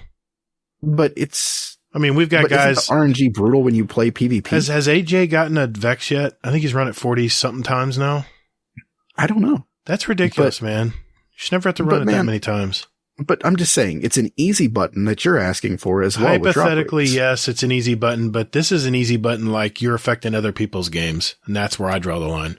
You know, who the NPCs, who gives a shit if they get cheated on? But you can take that weapon into PvP, though. Yeah, if you're splitting hairs, yeah, you can. And that affects, and I guess indirectly, yes, I guess you're cheating, but it's still in the game. It's like if you're using a glitch in the game. I'm not against using glitches in the game, because if Bungie forgot to take that glitch out, we should be able to exploit it until they get it fixed, because it's in the game. But when you have to inject code into a game or alter a controller, aim down the sight speed or put it on like super fast fire rate and super aim assist and all this crap, that's bullshit. And you just have to ask yourself, how does that make you a better player and a better person? And because you're affecting other people directly. That's where I draw the line. And I'm not picking on controller users here. I mean, all this stuff is available on PC cheats as well. So I don't know. Maybe I'm just an old grumpy guy today, but it's just sad. And I'm sorry. It's just sad.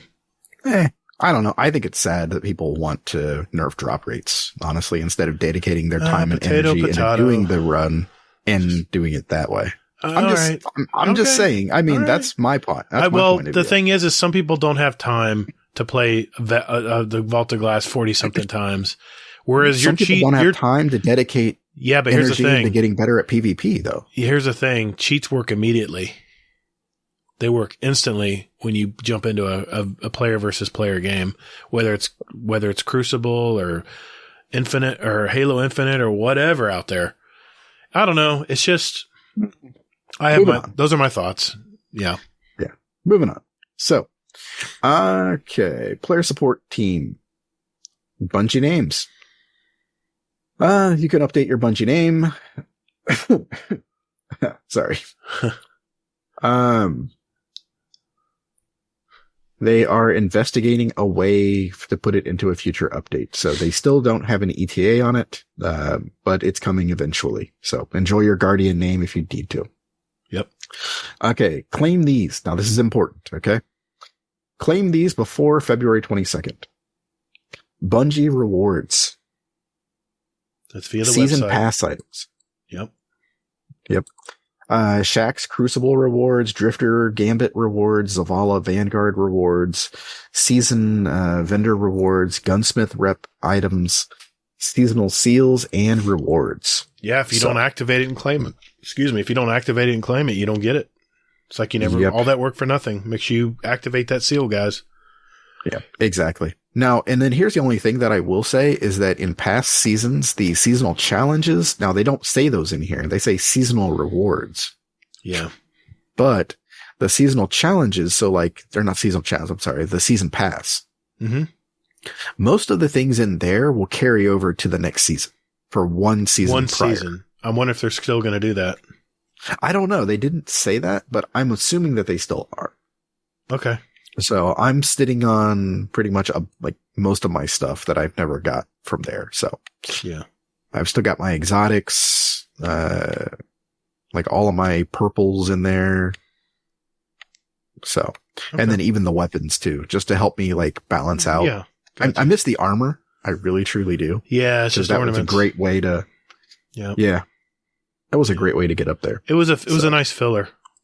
Like Marcus was saying last night on his podcast, how he wished he could go to a vendor and spend an exorbitant amount of money just to finish out his armor so he could have the 1330 materials. Yeah. Not money, but yeah. Materials. Yeah. Yeah. Cause he's like money, one thing away from getting 1330. Right. So I'm like, that sucks. But you do it next week. I felt you squirm a little when he said that.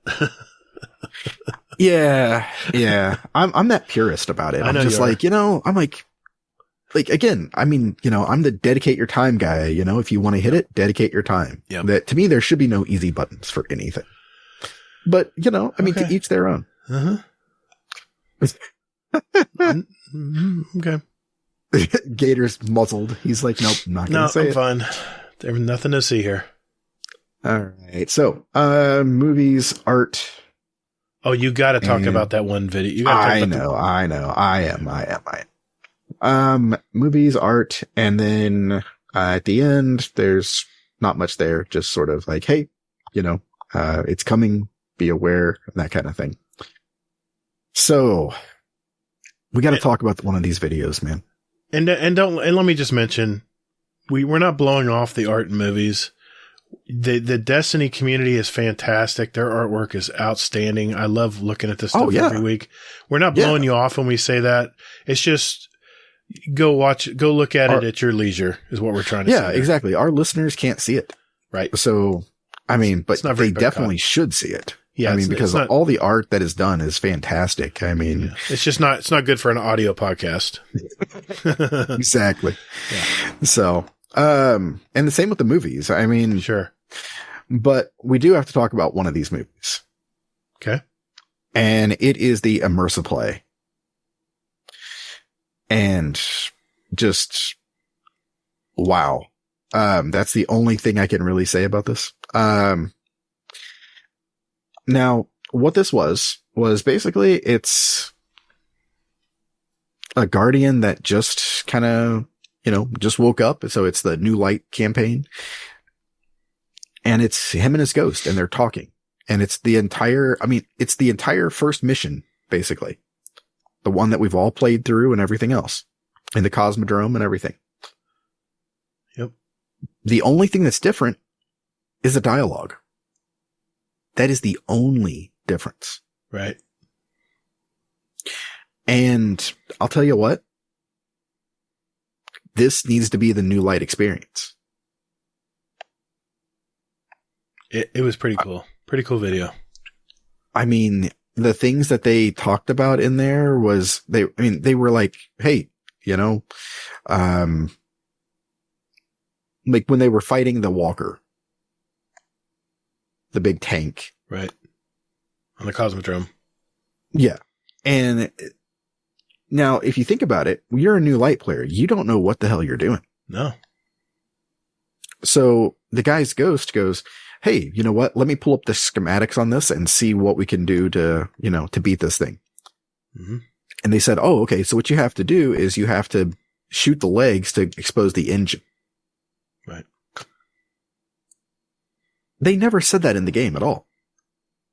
You think they'd have some kind of banner or pop-up or something saying, shoot the legs to disrupt the battle tank. But doesn't it make more sense to make it part of the actual game instead of a banner that you have to read in the middle of a gunfight? Yeah, true. I can't urge everyone to watch this enough. Because including Bungie again and again and again. Exactly. Because if they want to keep like new players interested in this game, they need to make this like the experience. Because I was riveted and I was watching this thing like, oh my God, this is awesome. Yeah. Because, and then we were on Working Class Nerds last night and they were talking about it and they said this is this is a common problem with MMOs where basically they just kind of throw you to the wolves and everything else and they rely on community to get you past it. Right. I just find that as a cop out of an answer. It's sad actually when they said because that. Exactly. And now if you think about it, if somebody can, actually figure out that and a way to get new people to play and get them to stick around, why wouldn't they want to do that? I mean, I understand the reward versus, it's like they're putting energy into this and they could be doing other content and that was Marcus's point of view on it. But isn't a new cash stream worth something? Well, I mean, like my son said a couple weeks ago when he was on, is the lifeblood of MMOs is new players. And the fact that this is the way a lot of MMORPG games, it's very common from what Marcus and Nick said last night. How are they keeping their populations up? Because people eventually burn out. Even with Destiny, people burn out and go play something else. And if you want those daily numbers up, you have to rely on those new players. And I got to admit, I've been seeing a lot of new players, and I want to go help them, but they have no clue what they have no clue what I'm trying to do, and they usually just run from me. But like I said, watch this video, the Destiny Solace video. It's very, very riveting, and we can take a lot from this video. I'm glad they added this video extra. It's really nice. Yeah. Yeah. I mean, I think Nitro, he posted this and said, hey, he's like, hey, you guys really need to watch this. Yeah. Yeah. Good. And I'm like, you know what? If my wife, when she plays this, if she had this experience, she'd be hooked. Yeah.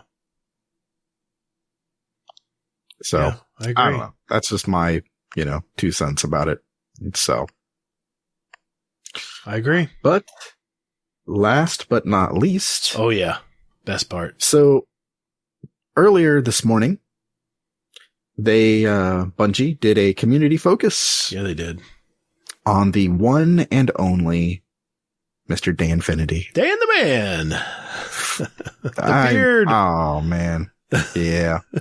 This is so well deserved. I mean, that's just, I have to just mention this because I'm admittedly I'm the guy who gets some of our guests on the show, and I've reached out to Dan Finity back in when we were like a 5-month-old podcast. It was on episode, what was it? What did I put? 18? It was December of 2019. And without hesitation, one, he responded to my email or Twitter DM or whatever, however way it was. I think it might even been through the Discord. As soon as he saw it, he said, absolutely, I'd love to be on the show. What a class act. I mean, I don't know how many people I've tried to contact that don't even answer my email. I mean, have the decency to say, listen, and I've emailed some content creators out there and they've emailed me back and say, listen, it's just not a good time of year. I'm like, fine, maybe rain check, maybe another time. And I keep I hold that email, but Dan Finity has been on our show twice now and it's been spread out pretty good. I think he was on last year. And in our first year, we started a podcast, and this man is so generous with his time. Yes, he is. He is the epitome of Destiny content creators out there right now. So yeah, I just had to mention it. Pillar of the community, And what does he do all day? Help people get stuff done. Yeah. Yeah. I love this man. Awesome guy. Yes. Well deserved completely. And that is everything from Bongo News Desk. All right. No more nudes. Okay. We're not at Easy's desk? Okay. Yeah, I took those home. So. Oh, you did? I got you. I threw those out. So. Okay. All right. Thanks, Hazel. Not the most informative twab, but hey, it ended on a good note. That's all that matters. Yes. We have some community questions. I cannot wait. We have some good ones. And we're going to do that when we return.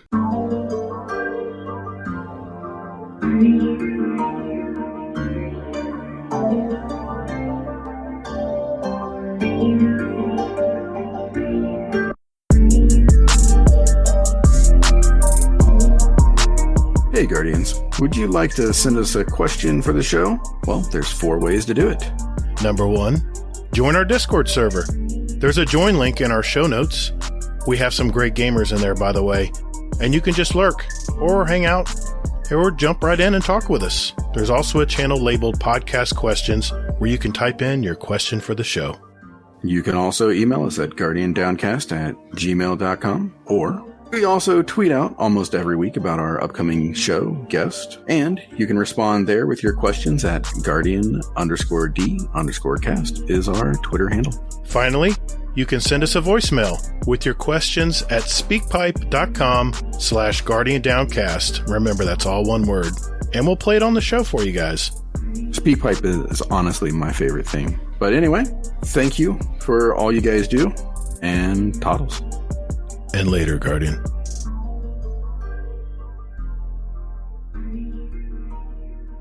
It's that time, ladies and gentlemen. Did you say we have 36 questions? This is where we get our community questions from our Discord, email, from our SpeakPipe, from Twitter. And this is where our community wants to ask us questions, or our guests sometimes. And most of the time. Most of the time. And we answer the best we can without blubbering out answers that people probably don't want to know. Anyway. Or that's exactly what they want to know. You're probably right. We did have a SpeakPipe from Uncle Scumdeath this week. So let's see what he is asking today. Hello, Scumdeath here. The missus has drunk a bottle of red wine, and now she's in the kitchen with her sister, listening to the Grease 2 soundtrack. So I'm sat out in the back garden on the step, trying to stay away. So when was the last time you tried to stay away from your other half? Listen to this crap. Don't know if you can hear that, but anyway, love you all, stay safe, and God, it's going to be a long night. Love you. Uncle Scumdeath, we love you, brother. Oh, When is the last time you tried to stay away from the other half, Hazel? You think of a time? Since January 1st. Since you've been sick? Yeah, exactly. I've been sleeping on the damn couch. I bet. I can't think of a time where I'd want to be separate from my wife. I mean, we do our own thing at night usually. She likes to read. I like to play video games. So we kind of have our own things we do at night. So I guess that's kind of regular for us, but not intentionally. I mean, we love doing stuff together. It's just, we're both introverted people and we like to recharge by doing our own private thing. So don't take that the wrong way, Hazel. Any other thing you want to add on that one, Hazel? Well, I mean, I don't know. My question is, why the hell isn't he in there with her dancing? Yeah, come on, man. It's Grease. No, it was Grease 2. I mean, I can understand, bailing out, but maybe you slip on Grease 1. I bet money that he can do a hell of a Grease Lightning. I bet he could. Yep. Yeah. I want that next speak pipe. Yeah, there we go. Bring it, Uncle Scumdeath. All right. Thanks for that question, buddy. All right, Hazel, let's jump into the Discord, man. We got a lot to talk about here. So, yeah. All right. I got a question here. Go for it. Okay. From Joker, aka Woolbreaker's Wielder. Question for the show. At what point did Gatr stop looking for a hand crank on the PS4 and find the power button? Or who showed him what to do? What? I don't understand this question. Maybe the PlayStation 1, because you've been a PlayStation guy all along. I know PlayStation inside and out. I know all the functions inside and out of that console. So yeah. Except for how to make the volume work on there. Yeah, I had issues on I had issues with, I was using my podcast mic and my earbuds in party chat on PlayStation. And for some reason couldn't get the levels meshed up correctly. But I got it now. It's all fixed. And I know it's still if I try to live stream through my PS5, if we're not all in a PlayStation party and we're just talking game chat, for some reason you cannot hear anybody but me in the live chat. So you can hear game sounds, but just none of the other people in the party. And no one wants to hear me playing all day. So that's part of the reason why that is because you have to put the sound through the PlayStation, not through are you on PC when that happens? No, I'm not PC. I can do whatever because I use external hardware for that. I use a screen cap software. I can record anything I want that comes through the computer sounds. Anything that comes through my earbuds comes through that channel and is recorded. So no, that's not a problem on PC. In fact, when we do Monday night scrims, when we do scrims and raid nights, when I'm streaming to, people maybe are working late nights or something and want to tune in and watch what's going on and AKA carpal. Yeah. Get in on all the antics. They can hear everybody in the party because I'm streaming through PC. Now, if it's PvE, that's on Discord though. That's Discord though. Well, whether it's that's Discord, not party chat. Party chat will work too though on PC. Just letting you know, it will work with my screen cap software. But let's face it, game chat isn't Discord chat. Discord chat is fantastic. Everybody's super clear, but the problem is not everybody has a PC they're playing through. It could be, might be using their phone or they still have a ways to go when it comes to party chats and stuff. So hopefully they're working on it. Hopefully technology catches up. I don't know. But, yeah, it's a lot of fun. But party chat, hearing everybody in the party, whether it's Warcry complaining or whatever, or Kingsley trying to troll me, everyone can hear that. It's a lot of fun versus just hearing my stupid voice. Yeah. So the answer, Woolbreaker's Wielder, is Kingsley Mac showed him how to do that. Yeah, he did. So there we go. Yeah. It's good having a friend that knows a lot about technology. I'll just play along. Okay. I'm going to grab one next. This is, oh God, this is from our buddy Marcus, B814. Question for the show. Why is it that Gatr will not play any other game, but he says he will? Well, Marcus, I know you haven't known us very long in our Discord. You're fairly new to the Discord, but this is a running gag. Anytime I say, yeah, you know what, Hazel? I think I'm going to play that game. That game sounds interesting. Easy used to do it too. We would go, you'd hear him crack a beer. Everybody drink. So, but hey, I'm starting. I played Jedi Fallen Order the other night, so it's a start. And I am playing, and I'm going back to play Returnal. That is a fun game. It's just brutal, man. There's no save points. If you die, you have to start over. That's brutal. You know me, I play in pieces, so I don't want to have to, anyway. Okay. Hazel, let's grab another one. All right. Here we go. Well, here's a question from Mr. Monkey. Question for the show. You spoke about the changes you're making for your physical health in 2022, but I wondered, are there any mental changes also? He says, I think Hazelnut mentioned the app he's using incorporates that element. Explain that. What app are you using? I'm using Noom. I know that it's sort of like a polarizing kind of thing because it's a polarizing kind of thing. Mm-hmm. They've come under fire for how they do some things, but it's all, to me, it's like, it doesn't impact me with like why they're coming under fire. So they came under fire basically because people who have eating disorders, they have issues with Noom. Myself, I've never had an eating disorder, so I don't feel the same way that they do. But the psychology aspect that they talk about, at least at the part that I'm in right now, is talking about other people. So like if you go out to eat, okay, Gator, pop quiz. Yep. Okay. You go out to eat with your family. Mm-hmm. Okay. Who's the first person to order something? I usually, it's either if I'm with my wife, obviously it's her first, or my daughter. I usually the women first, obviously. Okay. And they order, like, what does your wife usually order? My wife's vegetarian, so if I go to, we went to the steakhouse the other night, she'll order sides, like salad, like grilled vegetables, a potato maybe. Okay. And your daughter? What is she? Oh, she goes all out. She gets steak and, what'd she get? She's young. She can eat whatever she wants. She gets steak, French fries, the works, everything. Okay. And then what do you typically get? I get what I always get. I get, a top sirloin, 11 ounce, baked potato loaded and a salad. Okay.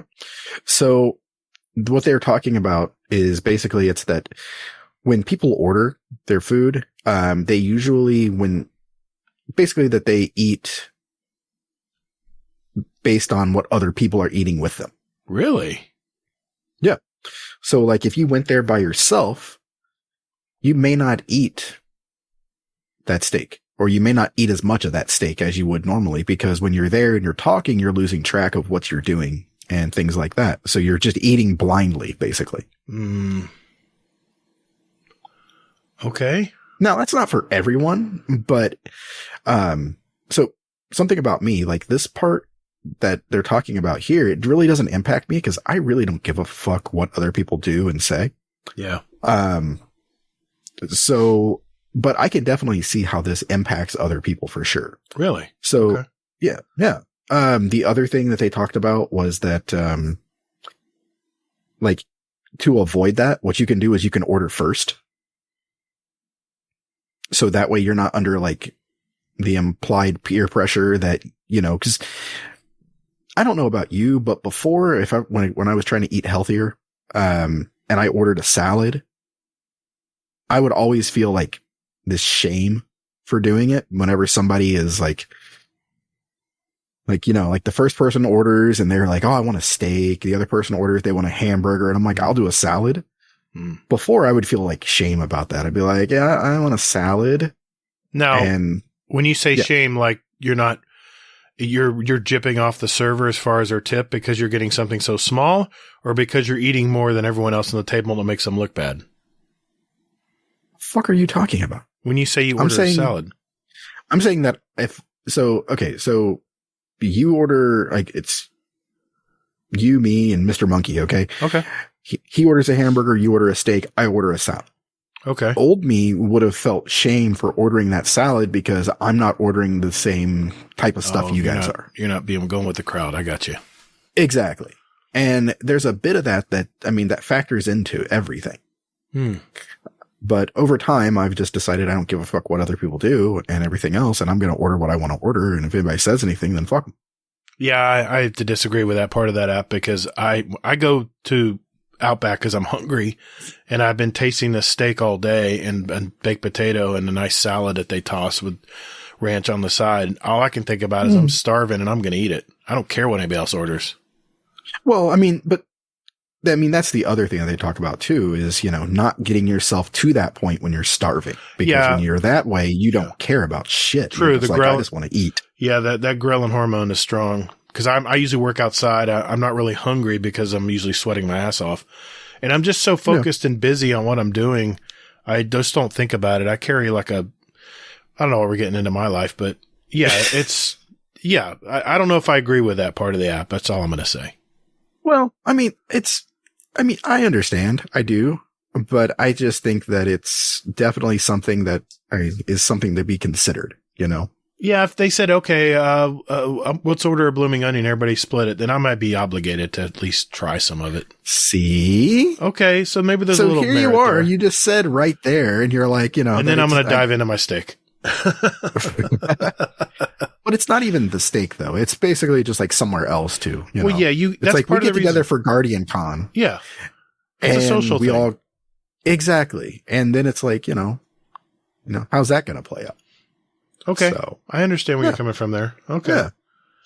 Fair enough. Okay. I'm going to get a little personal here, and, I don't like doing this much, but I feel there might be other people out here that suffer from this same thing that I suffer from. And, all my life, I've just thought I was just spacey. And, I really had a hard time reading in college. It couldn't keep my attention long enough. I would fall asleep while reading because it would just take so much energy to focus on reading versus when I read, thoughts come into my mind in and out. And I'm sure this happens to everybody, but it's really strong. And it really affected how I, when I went to school in my college days and high school, even, it's why I never read books. I never read books. My son, my daughter, my wife, they devour books, but lately my son hasn't been reading books anymore.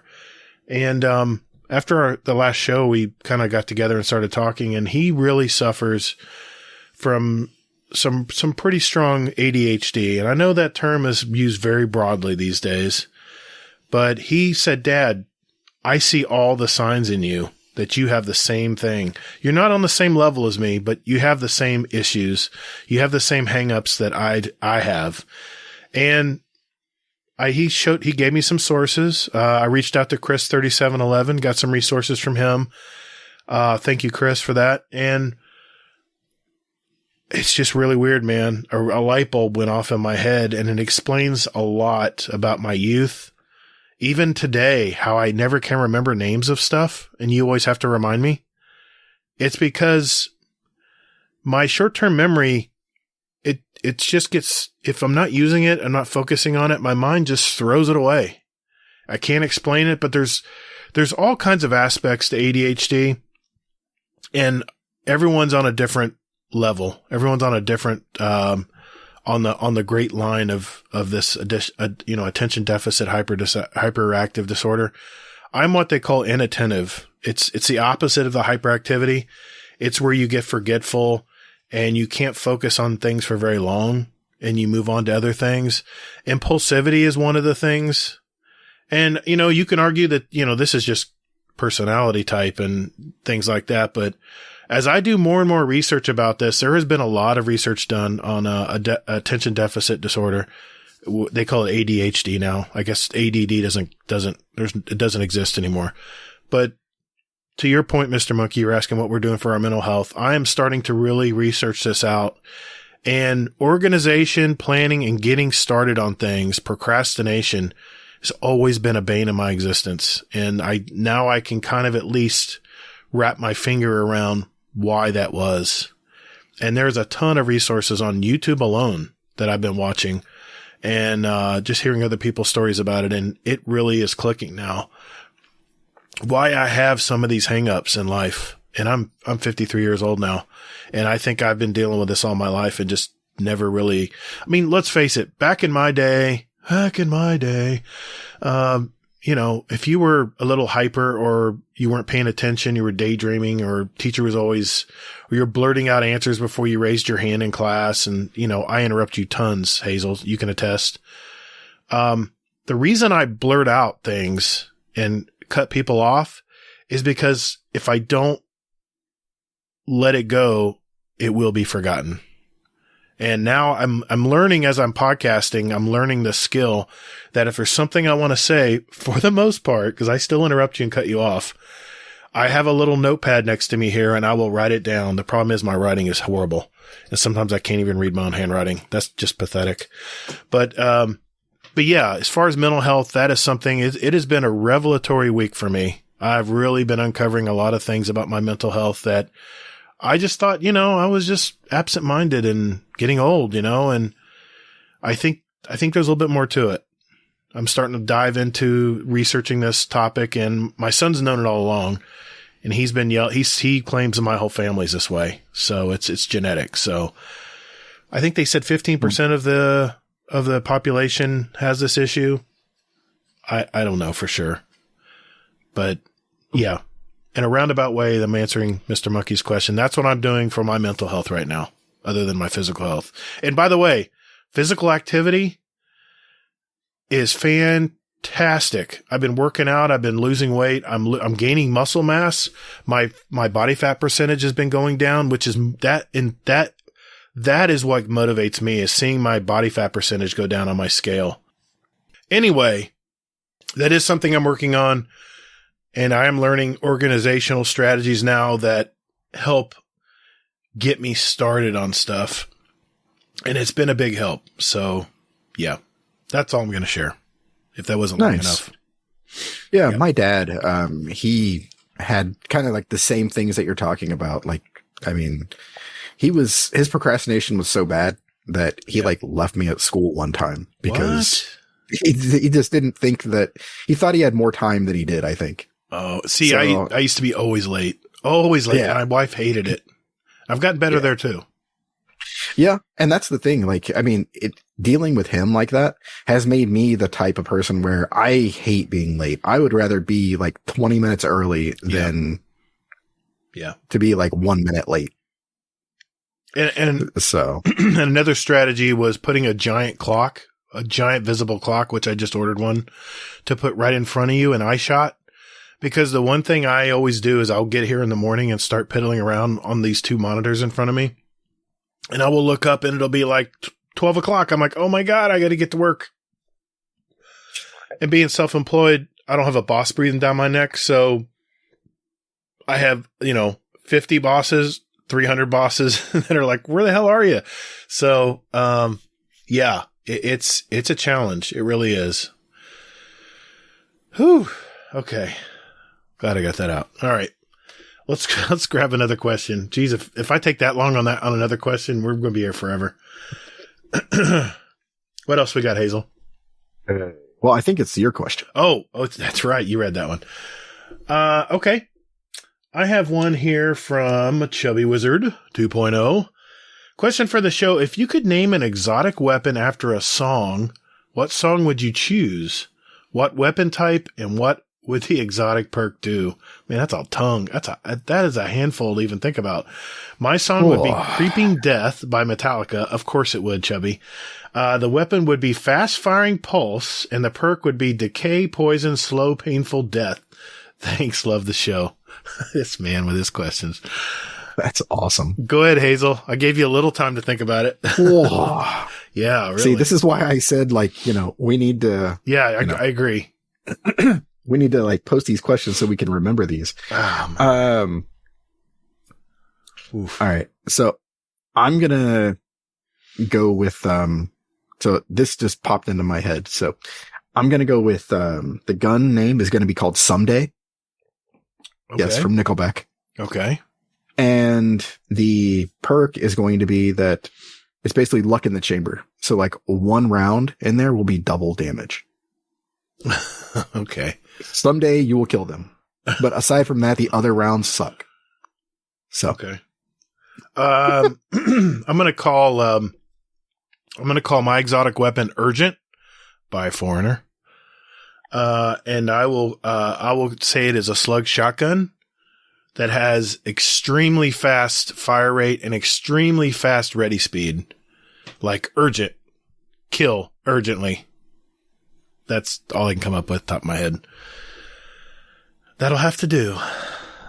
All right. What else we got, Hazel? Okay. I just think the Someday would be great. And you have to play that song whenever you use the gun too. It's in the background. Someday. Yeah. Oh, that's another Someday song. Sorry. Yeah, no. All right. Question from Big Briggs. The man with the sniper shotgun that he uses. Oh, yes. Yeah. Speaking of slug shotguns. Nasty. Yeah. Yep.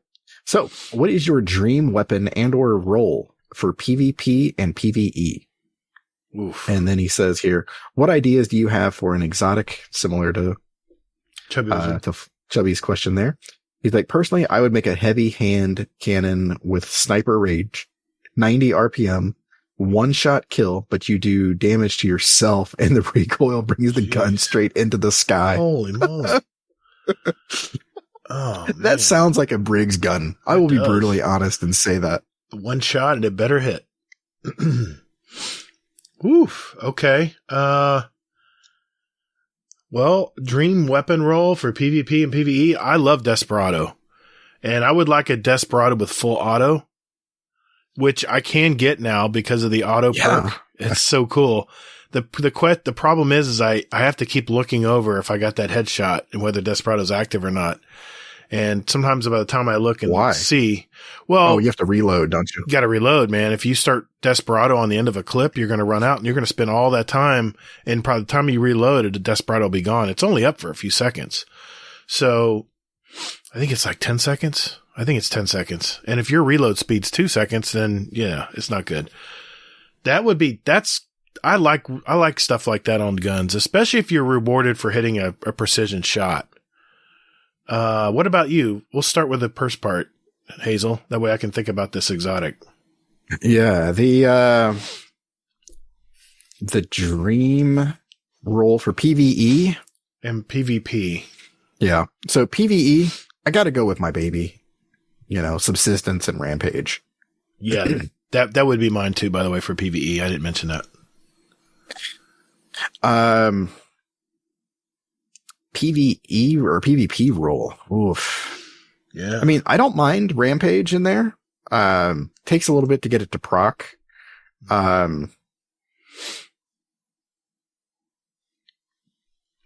don't know. God, there's so many weapons. Yeah. I mean, I have been using the, what is it? I branched out and started using a shotgun with opening shot and snapshot just because of Briggs. Oh, that's nice. So I'm like, okay, let me give this a shot. I still miss my snipes though. So yeah, but it is what it is. I mean, I kind of mentioned an exotic already, but I can think of another one, I guess. I mean, there's so many diverse weapons in Destiny already. Mm-hmm. I'm starting to run out of ideas when it comes to Destiny weapons. You think of one? Another exotic? Well, I mean, I think we kind of answered it. Yeah, I think we did. Yeah, like a super fast firing shotgun. And it's a slug. Big Briggs will appreciate that. Yeah, it has like super, super fast firing. And, I guess we kind of have that one with the 4 barrels, but it's all over the place and it's not a slug. It's a spread shotgun. So yeah, that would be mine. I call it urgent. Like you better urgently get this thing in front of someone's face and use it. Okay. Let's see. I want to keep going here. I want to get some from our Patreons here. Golden God, question for the show. Since the Witch Queen is around the corner, what thing do you want the most to be introduced in Destiny?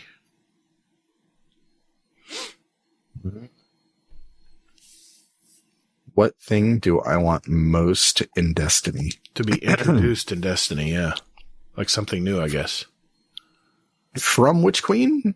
Yep. Since, yep. I think that's what he's referring to. Okay. I would probably have to go with the raid. Yeah, I cannot wait to see what that's going to be. They are so ingenious when it comes to putting raids together. And, of course, the scenery's gorgeous. Mm-hmm. And I will mention my answer from the other night on the Working Class Nerds podcast, and that would be the drop-down menu in the Collections tab.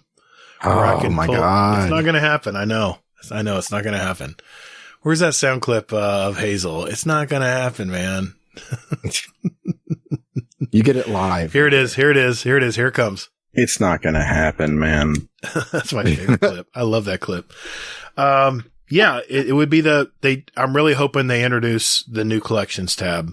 I really hope they improve. I may be early here, but eventually they're going to have to address this. They're going to have to do something about vault space, because every season there's more weapons that you want to keep going into the next season. And eventually it's just making people get rid of weapons they don't want to get rid of, even if they're never going to use them. The fact that they have them available, you earned that weapon. You unlocked it. You should be able to keep it. No. I know we differ on this. I'm not going to go down that road. I want the world to burn. I know you do. Thank you, Golden God, for that question. What was your answer for this? You said the raid. Okay. Yeah. Okay. All right. Here's a question directly for me. It's from Hades. It is question for the Hazelnut. Other than armor synth for Addy, and when a quest makes you do it, do you do any bounties at all? No, I don't. Oh my God. I don't. I will be honest though, and I will say that I've done more bounties this season just because of armor synth than I have for anything else. Really? Yeah. Okay. I have one here from basically NACL, basically Salt. Question for the show. Now that Dares has been around for a bit, how quickly did Dares become repetitive for you? I so have an answer to this. I'm curious what you say, Hazel. I don't know. I mean, wait a minute, no. How many runs you got? How many runs have you got down? I haven't moved past 69. Oh, you son of a bitch. What? I hit where I needed to go. Okay. All right. Fair enough. I'm like, hey, it's 69. So like, I what better way to stop, Jeez. Let's see. I've done 10 runs. Does that answer your question? So about 8 runs, maybe about that. Yeah, about that. I haven't come back to it. I need to, I know, but it's not going away. So I'm not in a giant hurry. I am envious. I do want that ship, but I just can't get myself to do it. But I'm probably going to have to start doing it before, Witch Queen gets closer and closer. Yeah, because Witch Queen's going to come out and you're going to be like, yeah, I got time for it.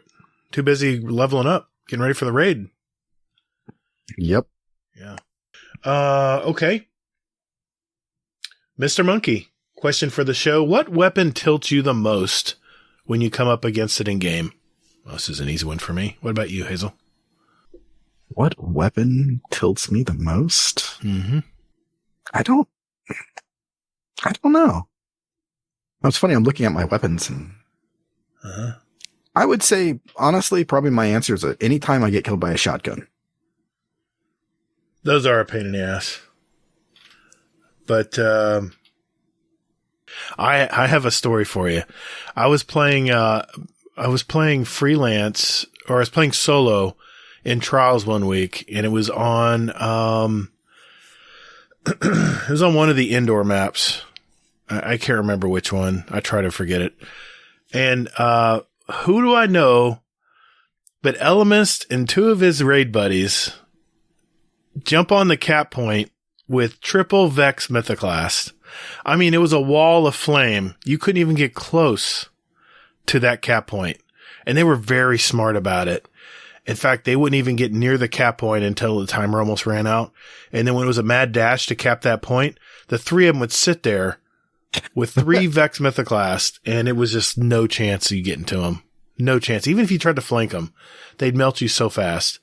So, That's awesome. yeah, Elemist, I remember you, buddy. Shout out to you, bud. Hope you're doing well. Yeah. I remember seeing the name. I was like, damn you, Elemist. What are you doing, man? That's the weapon for me. The Vex, getting shot by the Vex is just frustrating. Whether it's from the laser beam or from the fireballs coming at you, doesn't matter. It's still a pain in the ass either way. Now that I have one, now I can at least, return the favor. Good question, Mr. Monkey. Thank you for that. All right, Hazel, let's keep rolling here, man. Okay. Let's see what we have here. Hammer Crasher 32. Question for the show. There was a game called Red Faction 2 that had a feature they called geomodding in PvP. The actual PvP map would change over the course of the game by walls being blown down or blown out. Mm-hmm. Would you like to see something like that in Destiny? I mean, Battlefield kind of did that because you could, someone was hiding in a building, you would just blow the building up until there was nothing left. And sometimes the building would crush the person inside. So by that logic, yeah, I mean, I love that kind of stuff where you can change the map, change by blowing walls out and stuff. So I'd be down for that. I don't know if destructible environments would be something they could do. I don't know if the technology's there. Well, I mean, the question is just, would you want that? Sure. Yeah, add it to the game. I remember back in the day, I bought a game called Black just because it was supposed to be like the only game that you could actually, it was like fully destructible everything. Oh, really? You could just change the whole map by the end of the match. Yeah. I mean, you could shoot walls, you could shoot whatever, and it would all just go ahead and break apart. And I remember I spent, I don't know, probably too long doing it, but I actually destroyed a whole building before. Wow. So yeah, I mean, yeah, I would love it, Nice. There's one from my Sakuraji here, but let's finish on that one. Okay. Okay, Uncle Scumdeath. He has several in here, so we'll get to him, brother. We'll get to him. When you're listening to music, having a drink with your better half, and it's a song each all night when they have, I gotta read this again. He must have been drunk when he wrote this question. When you are listening to music, having a drink with your better half, and it's a song each all night, when they have the Spotify controls, do you lose out on a lot of the songs because they get so into their own favorites? It's happening to me right now. Oh. Yeah. I mean, if I steal it away, I can, maybe get something out of it. But yeah, I'm usually on the short end of the stick there. Yeah. I mean, when I'm in the truck even, and I'm on the way to the movie theater, she can control the volume. And she definitely says, nope. And I'll have to fast forward to the next song. I know it sounds like my wife's very controlling. She's not. She's a very loving wife. She tolerates me. Trust me. But yeah, she's very sensitive to loud music and there's definitely, if there's any screamo in the song, she's out. Cause Matthew Heafy, which is my cousin's husband, is a lead singer for Trivium, screams all the time in his music. I can't even hear his music in my own truck unless my wife's not there. So yeah, let me pick that name back up. Sorry about that. So yeah, it happens all the time, Uncle Scumdeath. And let me tell you, if you've been married long enough, you better get used to it. Okay. Let's see. See, I don't have that problem. No? Okay. I mean, no, because if it's like in my car or something like that, it's like, no, it's me, Now if I'm by myself, I'm jamming it, man. Well, of course you are, because you're by yourself. Absolutely, man. I like loud. I like it loud. Still from high school. Nothing's changed. I still love jamming. I still love cranking it up to like 11. Yeah. Okay. Let's keep going, man. Shadow Soldier. Okay. The gentleman that won the that's right. Our quiz, or not our quiz, but our questions drawing. For the exactly. Yeah. For the speak pipe. Yeah. Or not speak pipe, but no, speak pipe question ideas raffle. Speed run. Yeah. No, the speed run question. Yeah. Speed run question ideas raffle. Right. For the exactly what I said. Yeah. Exactly. What's the proper way to close out a group meal? Split the check, throw cash on the table, offer to pay for the whole thing, sit back and wait. He's like, my dad makes it awkward for my wife and I, and always offers to pay, even though we don't need / want that. This is my fucking life right here. Yeah, I can relate to this too. You read it, so I'll answer it. Okay. Shadow Soldier, let me tell you from a dad's point of view here. I do this all the time with my son and his fiance. You fucking dick. What? No, the reason we do it, it's not because we're trying to show you up or anything. It's because we've been there, man. If you're just starting out in life, you got a house and you got all your bills and car payments and all that stuff, and you're fairly. I'm assuming Shadow, you're fairly young guy. You know what they say about assumptions, right? But anyway, maybe your dad's pitching in because he just wants to help out. He wants you to enjoy the meal, and it's just his way of showing his love to you and affection to you, man. Trust me. It's all out of goodness. I don't think he's trying to show you up or pump his chest that he's got more money or whatever. If it's with friends, I mean, gosh, I can tell you stories, man. We used to eat with some friends of ours. They had very high taste. When they went to a restaurant, the servers, didn't matter which restaurant, the servers all knew their name. And that was always a bad sign. That meant they drop a lot of money in this restaurant.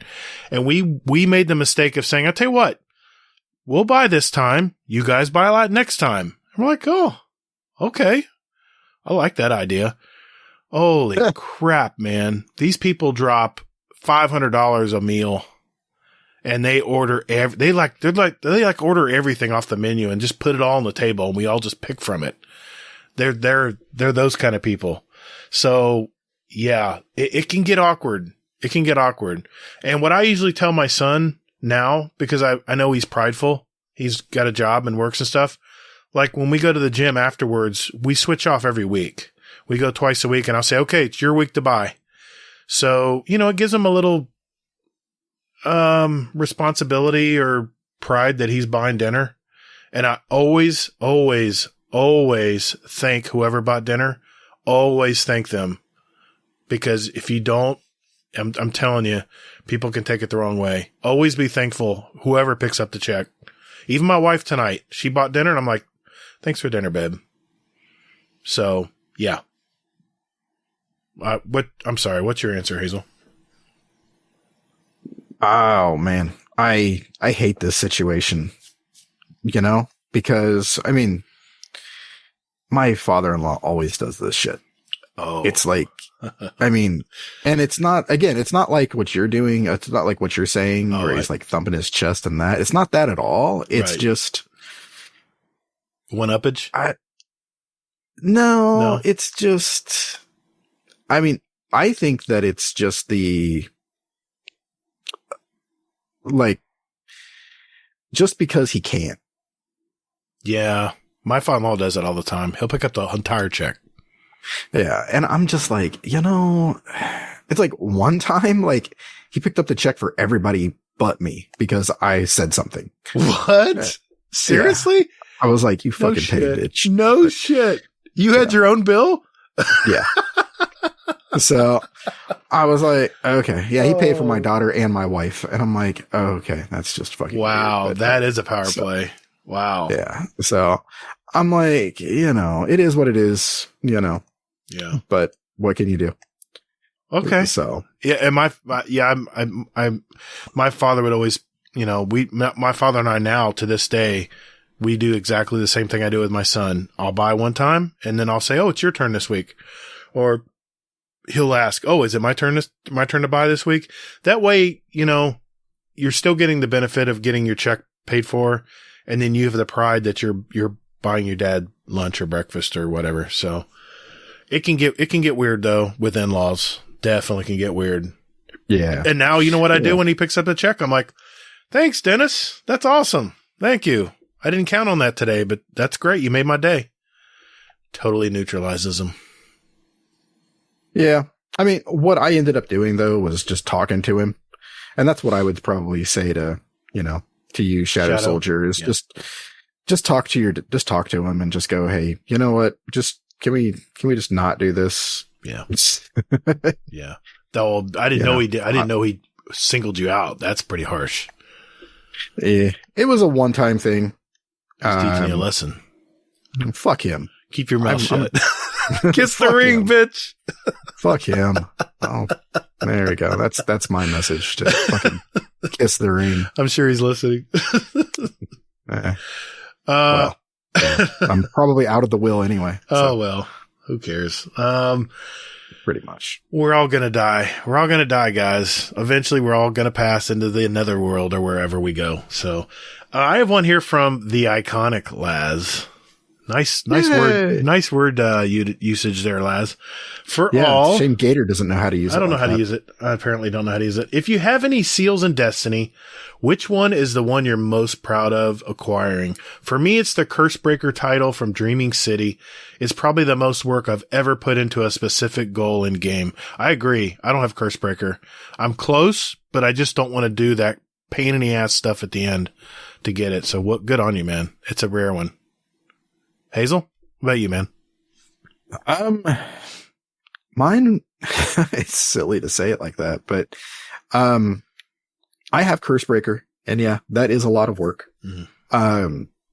But the splintered one from Beyond Light. Oh. Okay. Only because the Fallen Brig Brigade is the stupidest one ever. Why is it so hard or stupid?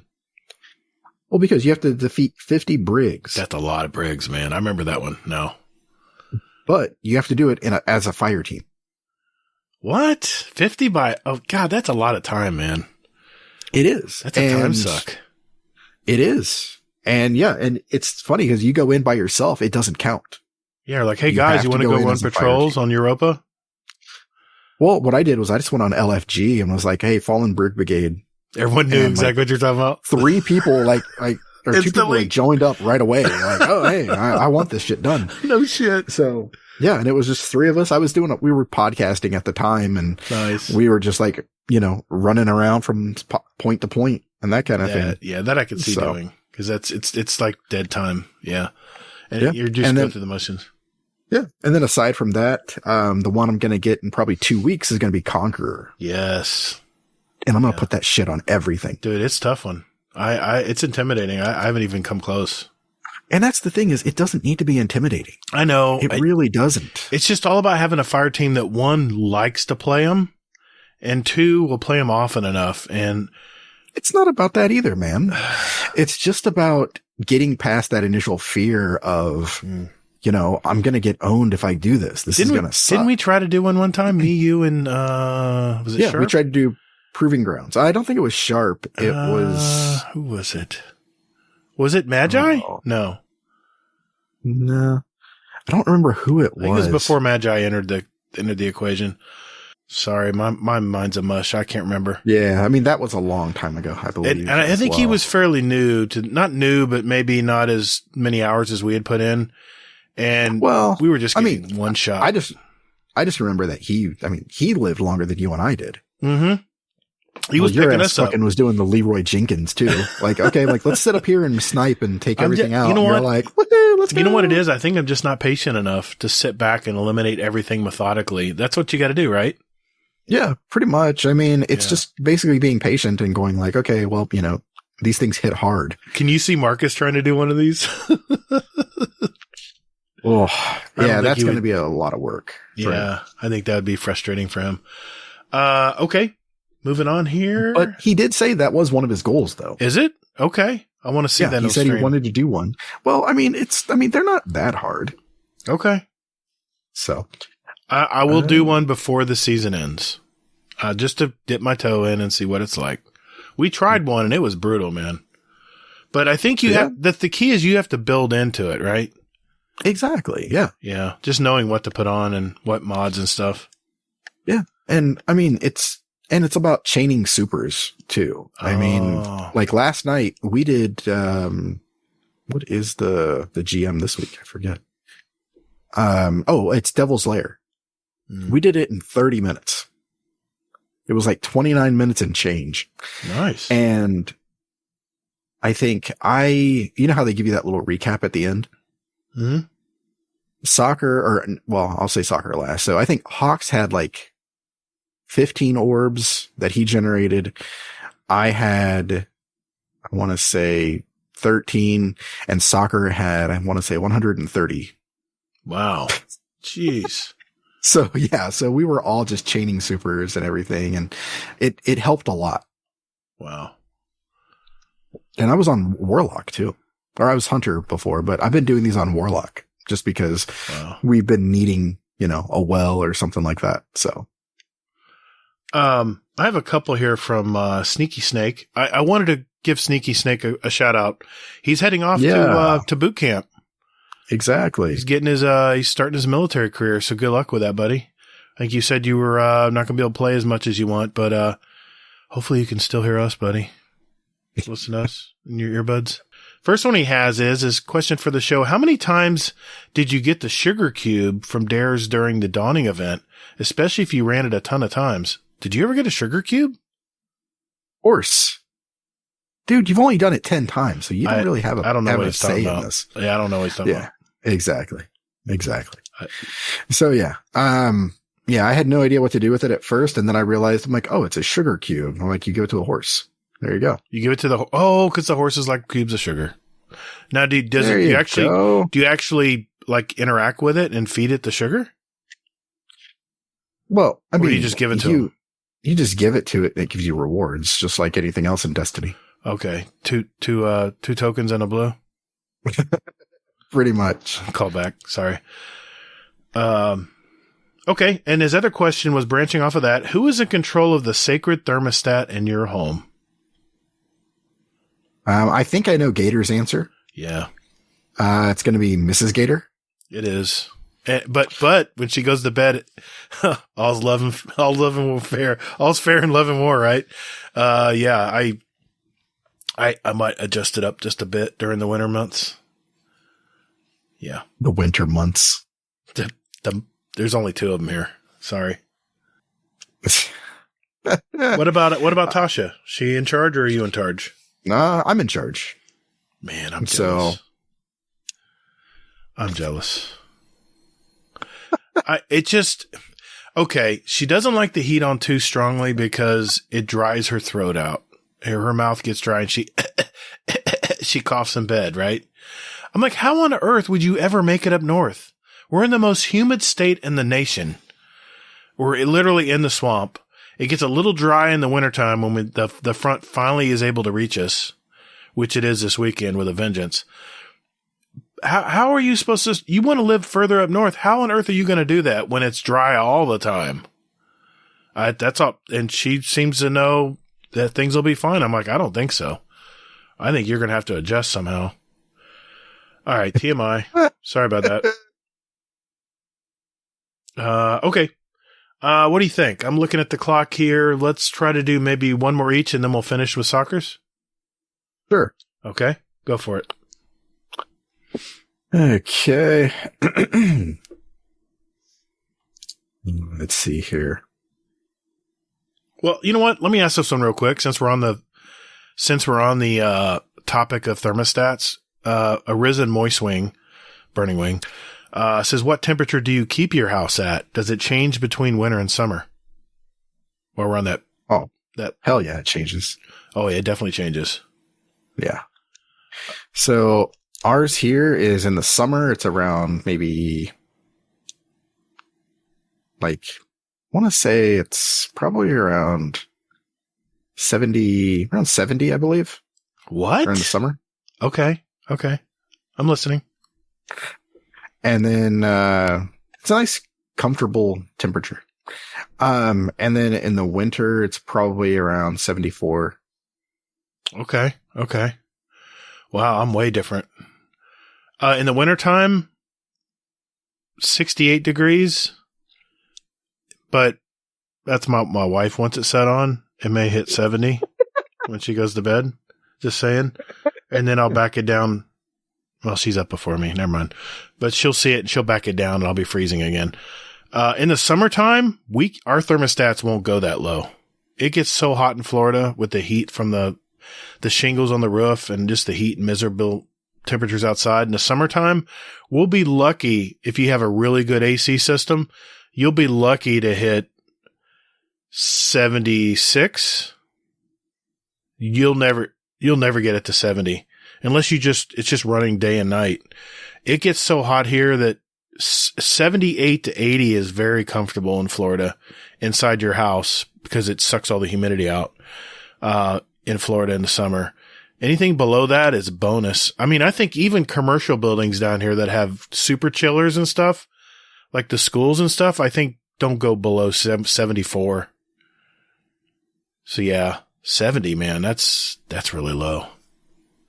But it doesn't get as hot there. I mean, what's your summer average?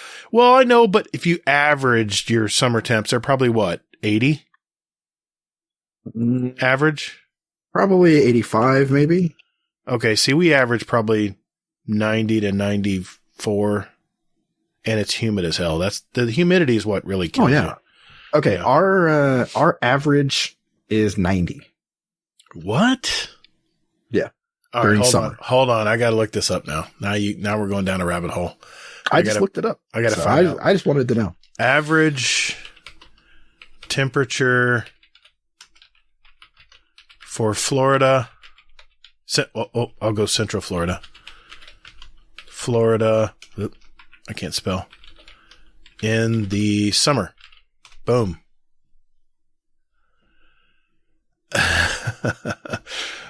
July weather in Orlando, Florida. Daily temperatures are around 90, rarely falling to below 85 or exceeding 94. So the highest daily average temperature is 91 on July 24th. Daily low temperatures are around 75, rarely falling to 72 or exceeding 78. We've had 80-degree nights before. It's pretty brutal. So, wow, it's not that much different. It's just the humidity difference. Yeah, well, I mean, it's humid as shit here. That's the reason why. Really? So, okay. Yeah. Okay. So I looked it up a little bit more, and I guess that's the average high is 90. Okay. But it is around, I guess, 84 degrees is the average. Okay. So your average like crazy temp is 90. Yeah. But your average summer we'll temps. hit like 101, 104. Oh yeah. Stuff like that. I've been in Indianapolis when it was 100 degrees, but it was so dry out it felt like 85 to me. Yeah. See, here it's humid as shit. Or should I say moist? You mean moist? Yeah. Moist? I agree. Yeah. Moist. Yeah. 85 here feels like 100 because the humidity just swelters. It just suffocates you when you go outside. You'll feel it.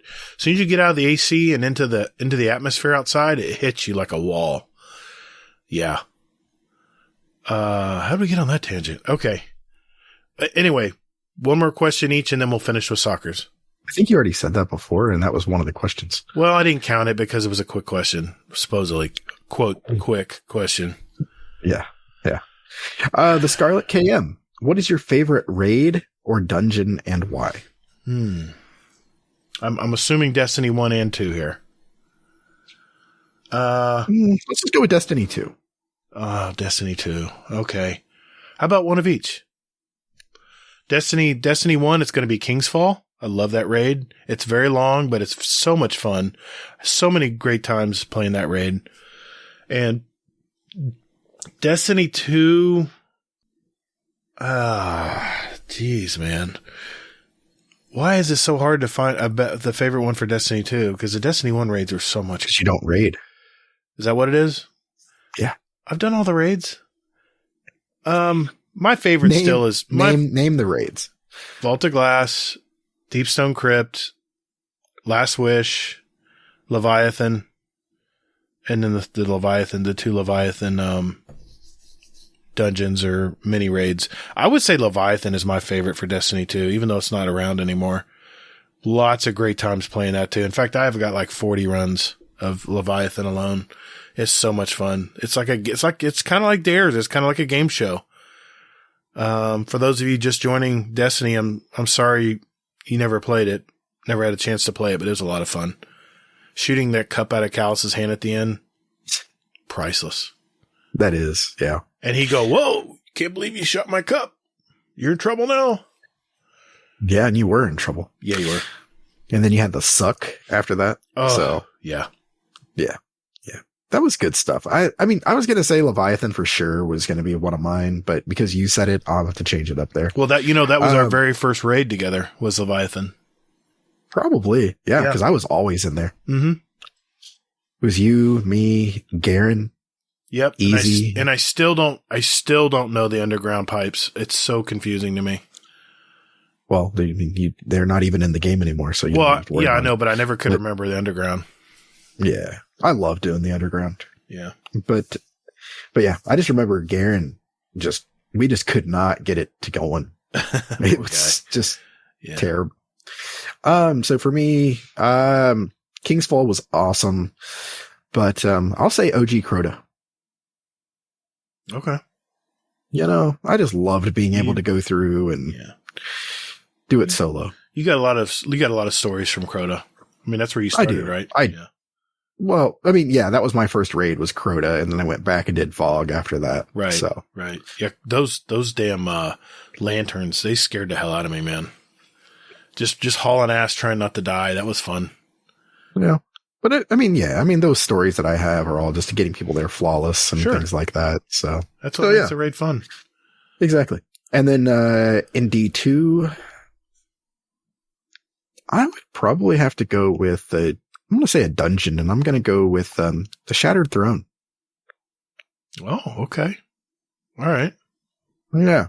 Shattered Throne is just because it was like, just sort of, they just dropped it. They just didn't tell us about it at all. And then like you had to go out and investigate like what was going on and everything. Yeah. Yeah.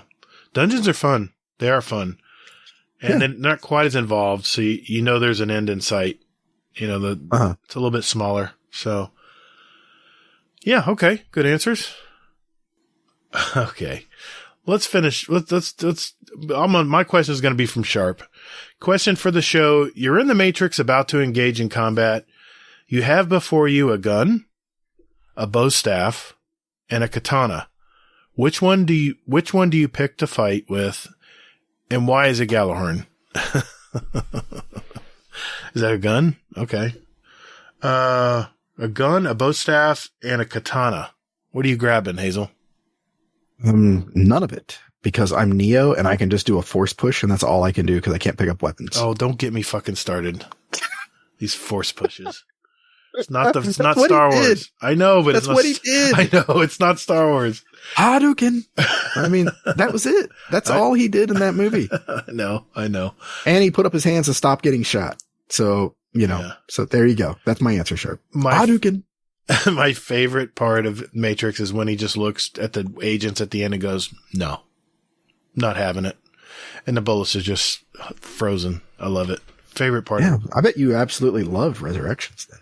Just kidding. Go ahead. I give it a solid B. I do. Just like Spider-Man. Okay. That's like every other movie. I'm grabbing the katana because I love slicing and dicing, man. That'd be fun. Probably a better fight scene. Let's leave it at that. Okay. And then we're gonna still a B, ladies and germs. Still a B. We're going to finish with Isakaroji's here. He had a question. It says, what is your favorite Destiny memory? Could be PvP or PvE. Oh man, we've been talking about memories in Destiny, but it could be in either one this time. So yeah. I got one. Okay. I would say one of mine recently was me, beating the GM, the Corrupted. While podcasting with Hawks.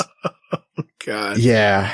Yeah. Not exactly my finest moment, but, it certainly brought a smile to my face to do that. And I mean, cause that's the thing though, is that we were doing this for so long. I mean, we were giving it like 1 or 2 runs, maybe 3 runs a night. Right. since like reset. Right. And it just wasn't happening. Mm-hmm. See, that's what just I'm afraid random RNG type stuff would happen. And we were just like, fuck. Yeah. So it was very cathartic, to beat it there. So. Well, since I was allowed to say PvP, I'm going to have a very fairly recent one as well that I'll never forget. We were playing Trials on a Monday night before reset, and it was myself and Mr. Warcry, and we had a third person in there, and we were always complaining because they run off and die. So it was basically just me and Warcry. And I'm trying to remember the map. I can't remember the map. Of course, I can't remember the map. That's because they don't add any new maps. They're all alike. And we were just playing to have fun and get our bounties done, right? Get our get our weekly stuff done. And I was on my hunter. I wasn't even on my main character. And we were just enjoying ourselves, having a good time. And we realized, okay, little context here. He did not reset his card. And I did reset my card. I just came home from bowling. I had a fresh card, but he had been playing all day, and he had I think he already had his loss on his card. And we got to the last game, and I realized that I actually went flawless, not even knowing it. And then I had to tell, Warcry, I'm sorry, man, but I've got to go to the lighthouse. I'll be right back. He was like, you son of a bitch. Priceless moments like that.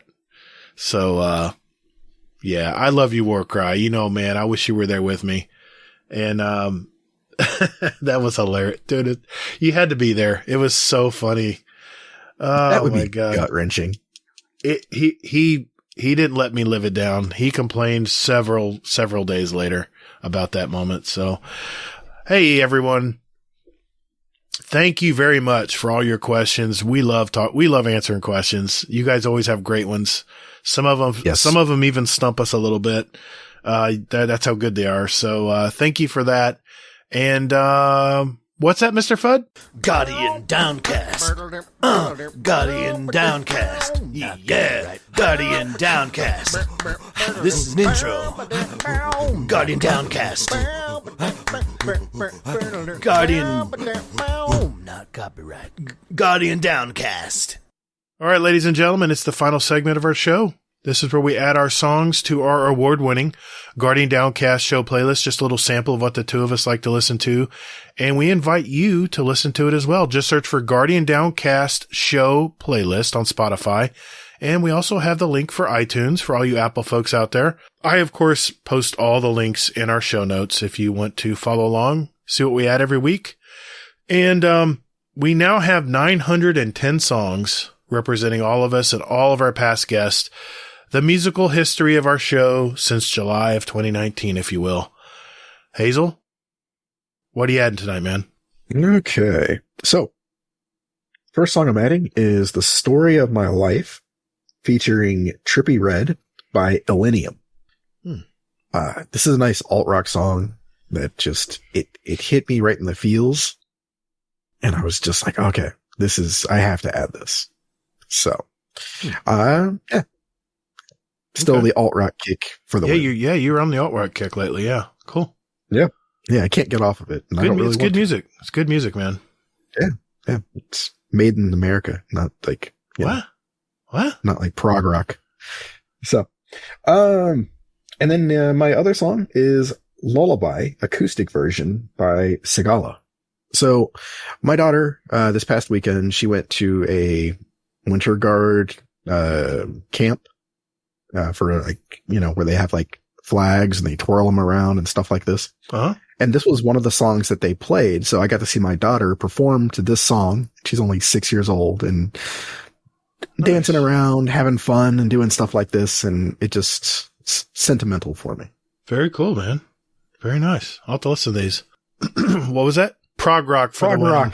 Prog rock is the way to defeat I did throw that in there. Let's see. This week, my theme this week is new and old. I have a new release playlist. They 100 songs, new releases from all the artists that I follow on Spotify. And I was looking through that this week. It's called Release Radar on Spotify. And I heard this great new single from this member of Pearl Jam. He was born in Evanston, Illinois. It's Edward Louis Severson III, or as his fans call him, it's Eddie Vedder. It's a real energetic song. I think you guys will like it. It's a single. He's been releasing like a little singles all the time. And the single is called Brother the Cloud. Really upbeat, really cool song. And I just love the guy's voice. I love Pearl Jam. So, yeah, that's one. For my song from my youth, this group was a glam metal band that formed in San Diego in 76. It's another band that was quiet until they gained popularity in the 80s. It's one of those 80s metal hair bands. They stopped touring in 96, but they have started and stopped several times, and they are touring today. My song was a frequent repeat back on my days of going to the beach in high school, and it's from their album Out of the Cellar, which is the album that launched their career, by the way. It's the band Rat, with 2 T's. Yet another song from my youth called Round and Round. Man, the memories of this song. I used to jam to this song with the windows open. So naive, thinking it would attract girls. What an idiot. A couple announcements before we go. Hazel, I think you had an announcement first, right? Yeah. So, in the Discord, we have the scrims. We have raid, nights. So make sure to be in there. Also, we have the Hazel's, healthy challenge. So we've got, quite a few people in there doing this. This is exciting. Everybody's kind of rooting everybody along and everything else to be a little bit healthier than, we were previously in life. So nice. I love that channel. It's very motivating. Just hearing everybody give their 2 cents on what they think is working for them that we can steal if we need to. Well, yeah. And also, just asking questions. Like for myself, I hate waking up early to work out. Yeah. So Fluffy's like, oh, well, what I did is I started doing yoga on my breaks or something like that during a meeting or something along those lines. Right. I was like, damn, that's a really good idea. Let me try that. So I did yoga during a break and I was like, wow, that was awesome. And then I was sore as shit that night. So yeah. Yeah. Yeah. I haven't tried the yoga thing yet, but, I've been keeping up with my cardio, my weight training. This is the one thing my son and I keep ourselves accountable to, because there'll be like today he was having a bad day. And I said, dude, let's just let this be the one thing we don't bail on. Let's make sure we reinforce going to this gym twice a week. And we've been doing it. And the results are showing, man. The body fat percentages are just falling off. And, that's very motivating when you start seeing that your body composition is actually changing before your eyes. So yeah, it's nice. Pretty cool. It's pretty cool, man. Good thing you started there. Yeah, it feels good. Yeah. Anything else? I believe those are the only 3 that I had. Okay. I just want to remind everybody of Hazel and I's bet before Witch Queen arrives. We kind of call it Someone Is Gonna Die wager. And Hazel has picked Marasov, and I have picked Osiris. And I think Sharp picked Crow. I think Nick picked Crow, and I think talked to Marcus last night. I think he said Osiris as well. We'll have to see how it turns out. It's got to happen soon. We only have 3 weeks left till Witch Queen. Yeah. A quick shout out. We have some new patrons this week. Actually, several new patrons. This is fantastic, guys. We have Minor. We have Chubby Wizard 2.0. Minor? I didn't see him in there. Yeah, Minor's in there. Aww. Yeah. We have Mr. Uncle Scumdeath Bastardo.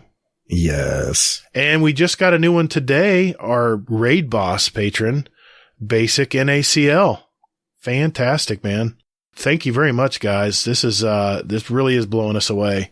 This Patreon helps cover our hosting fees, SpeakPipe, all of our third-party stuff that we include in our show, including the music that you hear every week. That comes from a royalty-free music service that I'm subscribed to. A lot of things that maybe you don't see behind the scenes.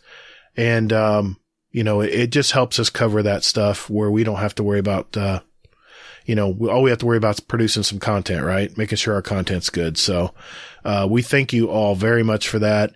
And keep in mind, if you do want to support us, you can go to www.patreon.com/support Guardian Downcast, all one word.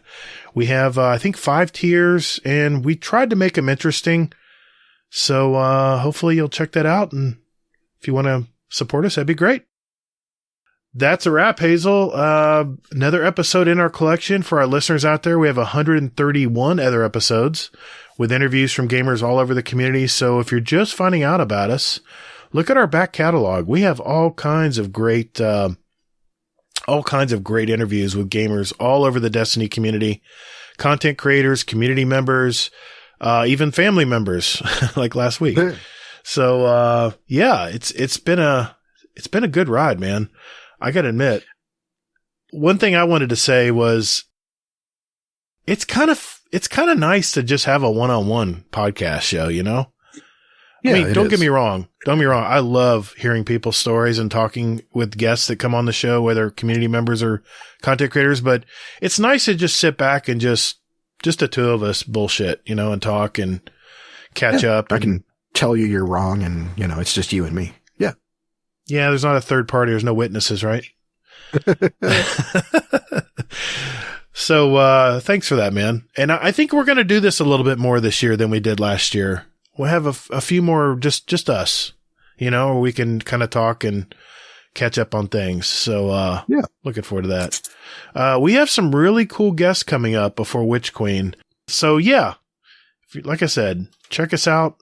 And, I think that's it, Hazel. I can't think of anything else we need to do. Oh yeah. We do have one more thing to do. Yeah, we can't go without a Scum Desk Corner. And I have not listened to this, so I don't know what is going to come through the airwaves here. But let her rip. Let's see what we got. Hello, welcome to Scum Desk Corner. I've just put the PlayStation on. I was going to play some Destiny. Going to try and level up a little bit, but what's the point? Because in the next 2 weeks, I'll be 1350. I'm 1333 now. So what's the point just grinding stuff for nothing? So I won't be playing Destiny now until Witch Queen comes out. So I'll see you in the Witch Queen. Love you all. Goodbye. Uncle Scumdeath. Bounties, man. Sorry. All right. I'm out. Got to do the bounties, man. No, come on, Hazel. Come on back. We'll finish up, man. We'll finish up. Don't leave. Don't leave. Bye. Don't leave. Don't leave. It's cool, man. Thank you, Uncle Scumdeath. Another great Scumdeath Corner. Man, you got to do a little prep. At least farm some materials. All that good stuff. You don't. Your life can go on just fine without doing it. I promise. Oh, yeah. Okay. Whatever. It's to each its own. If you don't want to do it, that's fine. But a little prep goes a long way when you're jumping into the campaign. And if this campaign is as long as they're saying, or they're hinting around, or people have been talking about, you may want to have some materials on hand in case you need to upgrade some stuff. No, you don't. You'll get it. Hazel, where can people find you, good sir? Hazel NT, anywhere and everywhere. Gotta love the branding. You can contact me on Twitter at Todd the Gator. Remember, that's GATR. You can also find me on Steam and PS5 as Gator, all caps, GATR. Don't forget those underscores. And I'm on YouTube as spelled the same way, or just go GATR, Gator Guardian Downcast, where we post our episodes every week. If you care to listen to them on YouTube, of course, we're available on all the podcast catchers out there. Instagram, Twitter. If you want to know where to find us, guardiandowncast.com is the place to go. So check us out. Continue to be safe, everybody. And more importantly, take care of one another. The path to victory is long, but there's always hope. Fight! Thank you all so very much for listening. And later, Guardian. Get toddled.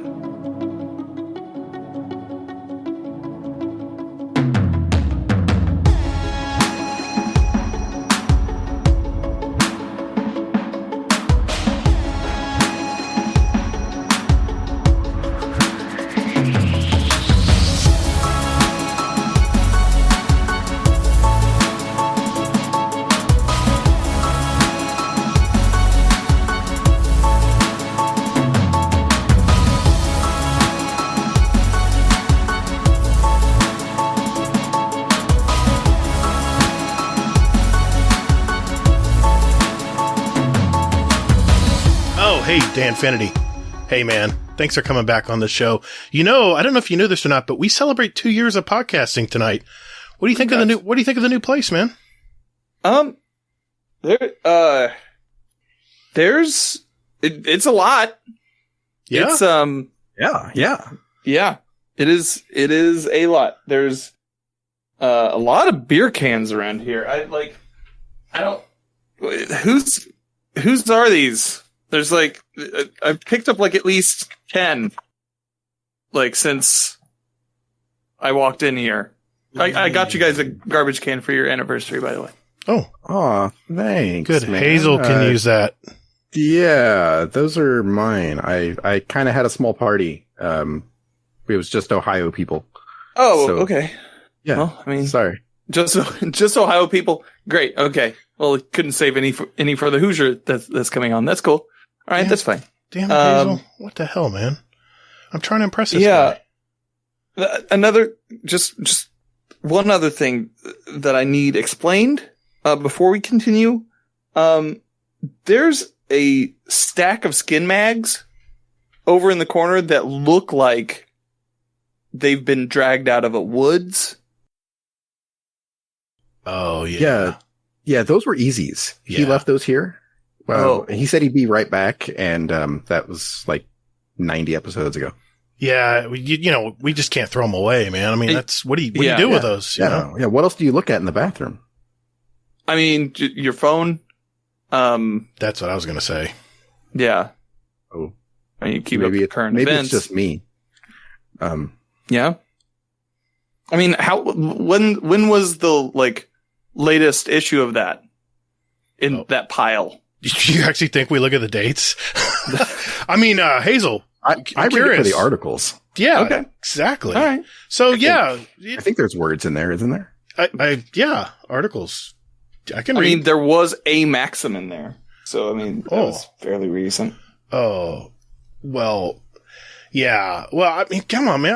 I was kind of hoping to be impressed with what we've done with the podcast after 2 years, man. What do you think? I mean, it looks guys, look, don't get me wrong. I am impressed by how disgusting this place is. Oh, no.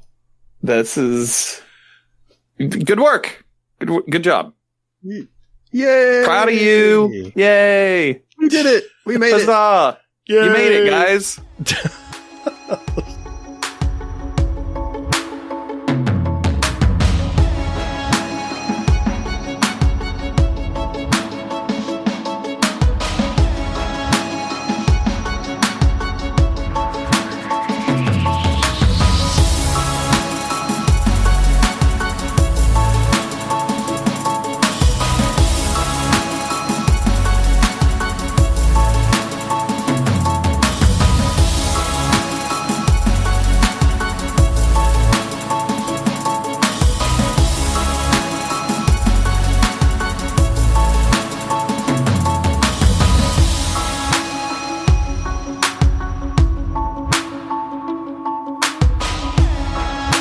No, my bright dust is, special to me. It's I'm gonna use okay. that to buy emotes. Don't and touch shit his like bright that. dust. Got it.